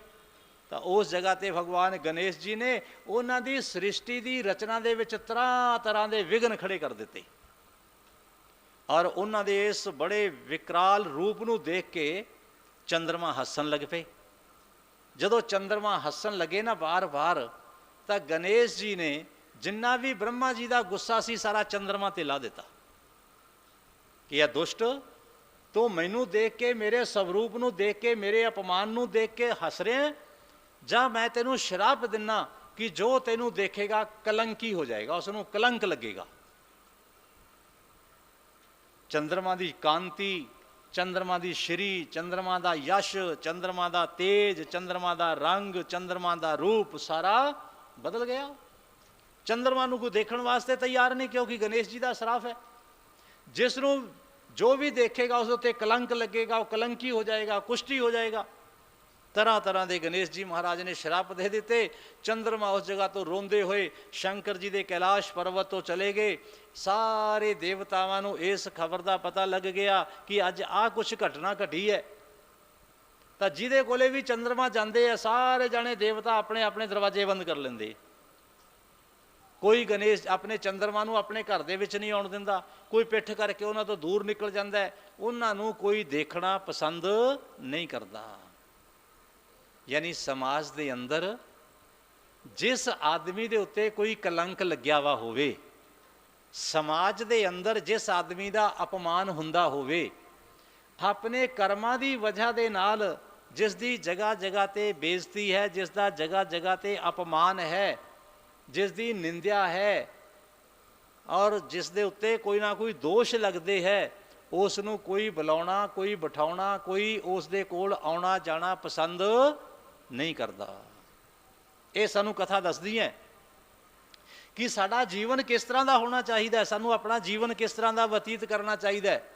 ਕਿਤੇ ਗਲਤੀ ਦੇ ਨਾਲ ਵੀ ਕੋਈ ਆਦਮੀ ਇਸ ਤਰ੍ਹਾਂ ਦਾ ਕਰਮ ਨਾ ਕਰੇ ਕਿ ਜਿਸ ਦੇ ਨਾਲ ਉਸ ਨੂੰ ਜਗ੍ਹਾ ਜਗ੍ਹਾ 'ਤੇ ਮੂੰਹ ਛਿਪਾਉਣਾ ਪਵੇ, ਆਪਣਾ ਮੂੰਹ ਨਾ ਛਿਪਾਉਣਾ ਪਵੇ, ਲੋਕੀ ਉਸ ਤੋਂ ਮੂੰਹ ਫੇਰ ਲੈਣ, ਲੋਕੀ ਉਸ ਤੋਂ ਮੂੰਹ ਫੇਰ ਲੈਣ ਕਿ ਫਲਾਣਾ ਆਦਮੀ ਆਉਂਦਾ ਪਿਆ, ਰਾਸਤਾ ਬਦਲ ਜਾਓ, ਫਲਾਣਾ ਆਦਮੀ ਆਉਂਦਾ ਪਿਆ, ਆਪਣਾ ਰਾਸਤਾ ਦੂਸਰੇ ਪਾਸੇ ਚਲੇ ਜਾਓ, ਫਲਾਣਾ ਆਦਮੀ ਆਉਂਦਾ ਪਿਆ, ਬੱਚੇ ਨੂੰ ਕਹਿ ਦੇਣਾ ਕਿ ਪਾਪਾ ਘਰ ਦੇ ਵਿੱਚ ਨਹੀਂ ਹੈ। ਇਸ ਤਰ੍ਹਾਂ ਦਾ ਕਿਤੇ ਸਾਡੇ ਤੋਂ ਕ੍ਰਿਤ ਨਾ ਹੋ ਜਾਵੇ, ਕੋਈ ਇਸ ਤਰ੍ਹਾਂ ਦਾ ਸਾਡੇ ਤੋਂ ਕਰਮ ਇਹ ਨਾ ਹੋ ਜਾਵੇ। ਕਥਾਵਾਂ ਸਾਨੂੰ ਇਹੀਓ ਕੁਝ ਸਿਖਾਉਂਦੀਆਂ ਹੈ। ਸੂਤ ਜੀ ਦੱਸ ਰਹੇ ਕਿ ਰਿਸ਼ੀਓ, ਸਾਰੇ ਦੇਵਤਾਵਾਂ ਨੇ ਆਪਣਾ ਮੂੰਹ ਫੇਰ ਲਿਆ, ਜਿਸ ਦੇ ਕੋਲ ਵੀ ਜਾਂਦੇ ਹੈ। ਅੰਤ ਦੇ ਵਿੱਚ ਚਲਦੇ ਚਲਦੇ ਇੰਦਰ ਦੇ ਕੋਲ ਚਲੇ ਗਏ, ਇੰਦਰ ਨੇ ਵੀ ਆਪਣਾ ਮੂੰਹ ਫੇਰ ਲਿਆ ਔਰ ਇੰਦਰ ਦੇ ਕੋਲੇ ਜਾ ਕੇ ਕਹਿਣ ਲੱਗੇ, ਦੇਵਰਾਜ ਇੰਦਰ, ਜਰਾ ਯਾਦ ਕਰੋ मैं भी किसी टाइम थोड़े उत्ते कोई उपकार किया सी। महाराज गौतम ऋषि नूं धोखा देण दे विच मैं थोड़ा सहयोग किया, उस वेले मैं तुहानूं चंगा लगदा सी, पर अज मेरे उत्ते मुसीबत आई, मेरे उत्ते संकट आया और अज तुसीं भी मेरे तो मूँह फेर लिया। क्या यह थोड़ी मित्रता है? क्या यह थोड़ी दोस्ती है? क्या तुहानूं लज्जा नहीं आउंदी? मित्र दे उत्ते दुख आ जाए, कष्ट आ जाए, उसकी रक्षा करना क्या थोड़ा फर्ज नहीं? तुसीं साडे देवता भी हो, साडे पूजनीय भी हो, दसो। कहन लगे हे सोमेश, हे चंद्र, ये तेरी हालत किस तरह के नाल हुई? अपनी सारी कहानी दसी कि गणेश जी ने श्राप दिता है। हुण मैनूं ये दसो कि मेरा उद्धार किवें होएगा? कहन लगे आपां ब्रह्मा जी दे कोल चलीए। ब्रह्मा जी ने भी मूँह फेर लिया। जदों ब्रह्मा जी ने मूँह फेर लिया तो ब्रह्मा जी नूं प्रणाम किया कि हे पितामह, तुसीं साडे रचना करन वाले हो, तुसीं दसो कल्याण किवें होएगा? तो ब्रह्मा जी कहन लगे कि जाओ, जिसने तुहानूं श्राप दिता है ना, उस देवता की आराधना करो। ओम गंगणपते नमः, क्षिप्रवदनाय नमः, इस तरह के मंत्रां का जाप करो। तो गणेश जी महाराज नूं अपने गणपति जी महाराज की पूजा की विधि दसी ब्रह्मा जी ने कि गणपति जी की मूर्ति का निर्माण करो। गणपति जी का अक्षत के नाल, मोदक के नाल, पुष्प के नाल, सिंदूर के नाल, इन्हां दे नाल उन्हां दा पूजन करो। पूजन करन तो बाद उन्हां दी जिहड़ी मूर्ति है उसनूं जल के अंदर विसर्जित कर दिओ, जल के अंदर विसर्जित कर दिओ और फिर उन्हां दा तुसीं एक जगह ते बैठ के आराधन करो। 12 साल तक चंद्रमा ने भगवान गणेश जी महाराज दे मंत्र का जाप किया, ओम गंग गणपते नमः। 12 साल जाप करन तो बाद फिर भगवान गणेश जी प्रसन्न होए। प्रसन्न होके कहन लगे शीतांशु, हे चंद्रमा, वरदान मंग की चाहिए? प्रभु थोड़े श्राप के कारण अज मेरी दुर्गति हो गई, मैनू कोई बुला के राजी नहीं है, मैनू कोई अपने कोल बिठा के राजी नहीं है, मेरे कोले कोई आके राजी नहीं है, मैनू कोई देख के भी राजी नहीं, मैनू देखना पसंद नहीं करते, कृपा करो मेरे उत्ते, मेरा श्राप है जड़ा उसनों खत्म कर दिओ। तो भगवान गणेश जी कहन लगे कि देखो, बाकी तो सारे काम हो सकते हैं पर श्राप बदलिया नहीं जा सकता, खत्म नहीं हो सकता गा। हाँ 6 महीने, 3 महीने, 4 महीने, 2 महीने, जिन्ने महीने कवे उन्ने महीने मैं तेरा श्राप दूर कर देना। चंद्रमा कहन लगे महाराज ये तो बहुत ज़्यादा दुखदाई है, जे 6 महीने तुसी मेरा श्राप दूर कर दोगे, 6 महीने लोग फिर मैनू अपशब्द कहणगे, बुरा कहणगे, फिर मैनू कोई बुलाएगा नहीं, बैठन नहीं देवेगा। होर ज़्यादा स्तुति की थी और देवता कहन लगे कि ठीक है महाराज तुसी कृपा करो इस दे उत्ते। तो जेड़े देवता है ना, देवता है, ऋषि है, मुनि है, जेकर सानू महापुरुष कोई दंड भी दिंदे है ना, दंड कोई सानू सज़ा भी दिंदे है, ਉਹਦੇ ਵਿੱਚ भी कोई ना कोई राज ਹੁੰਦਾ है। ਜਦੋਂ ਉਹਨਾਂ ਦੀ कृपा ਹੁੰਦੀ है तो कृपा होने ਦੇ ਨਾਲ ਉਹ ਸਾਨੂੰ ਉੱਚਾ भी बहुत ਚੱਕ ਦਿੰਦੇ है। भगवान गणेश जी प्रसन्न हो गए, प्रसन्न होके कहन लगे कि हे चंद्रमा, जा मैं तेनू एक वरदान दिना हाँ, वचन दिना हाँ कि भादों महीने दे चानने पक्ष की जिहड़ी चौथ होएगी, उस चौथ वाले दिन जिहड़ा कोई लोग मेरा दर्शन, तेरा दर्शन करनगे और उन्होंने तो कलंक लाजमी लगेगा, उन्होंने उत्ते कोई कलंक झूठा लाजमी लगेगा। और इस दे नाल नाल बाकी दे जिहड़े 364 दिन है ये तो शराब तो मुक्त हो जाएगा। साल दे विच इक्को ही दिन ये लोग तैनू देखणगे नहीं। और हुण तू मेरी पूजा कीती है, बड़े दुख पाए है, जा मैं तेनू वरदान दिना हाँ कि मैं तेनू अपने सिर दे उपर, अपने सीस दे उपर धारण करदा। दूज दे चंद्रमा नू मैं अपने शरीर दे उत्ते, सीस दे उत्ते धारण करदा। गणेश जी अपने चंद्रमा नू भी धारण करते, कथा भी अगे आएगी किस तरह के नाल चंद्रमा नू धारण करते। और मैं तेनू अपने मुकुट दे उपर धारण करदा और मेरे मुकुट दे उत्ते दूज दा चंद्रमा होएगा। और दूज दा चंद्रमा चाहे टेढ़ा है, लोग उसकी पूजा करनगे। अपने दो ही देवता इस तरह के है जिहड़े टेढ़े हुंदे होए भी पूजन दे योग है। एक तो चंद्रमा वक्रोपी चंद्र सर्वत्र वंदते, टेढ़ा हुंदे होए भी चंद्रमा परमात्मा दी कृपा दे नाल वो अपनी पूजा करवाउंदा है। और दूसरे कौन है टेढ़े? बांके बिहारी, बांके बिहारी टेढ़े उन्हां दी भी पूजा हुंदी है, और जहाँ टेढ़े चंद्रमा की पूजा हुंदी है। क्यों? क्योंकि भगवान गणेश जी की उन्हां दे उत्ते कृपा है। जा पर कृपा राम की होई, ता पर कृपा करे सब कोई। परमात्मा की कृपा हो जाए तो आदमी विंगा होवे, टेढ़ा होवे, सीधा होवे, उसका संसार के अंदर यश फैलता है, उसकी पूजा हुंदी है। तो उस चौथ दे चंद्रमा नूं भगवान कृष्ण जी ने देखा सी, और इस चंद्रमा नूं श्राप भगवान गणेश जी ने दिता सी, और नाल ही वचन दिता सी कि जो दूज वाले दिन थोड़े दर्शन कर लेगा, दूज वाले दिन जो थोनू नमस्कार करेगा, उसनूं किसी तरह के नाल कोई दोष नहीं लगेगा। तो वे जिन्हां ने भी चौथ वाले दिन परसों चंद्रमा के दर्शन किए सी, इस कथा के सुनने दे नाल कोई उन्होंने चंद्र दर्शन का दोष नहीं लगता। तो भगवान गणेश जी सब दे उपर कृपा करन, और जिन्हां जिन्हां दे भी मत्थे चंद्रमा लगे है, और उन्हां दे उत्ते किसी तरह के नाल कोई संकट, कोई कष्ट, कोई दुख ये ना आवे। तो अज की कथा नूं इसे जगह पर विश्राम दिता जाता है। कल नूं फिर ठीक 4:30 बजे कथा का प्रसंग, गणपति कथा, गणेश जी की लीलावां और गणेश जी की महिमा, इसका वर्णन कल की कथा दे विच इस तो अगे प्रसंग वो चलेगा। बोलो गणपति जी महाराज की जय। तो मंदिर कमेटी के प्रयास के नाल इस 16वां गणपति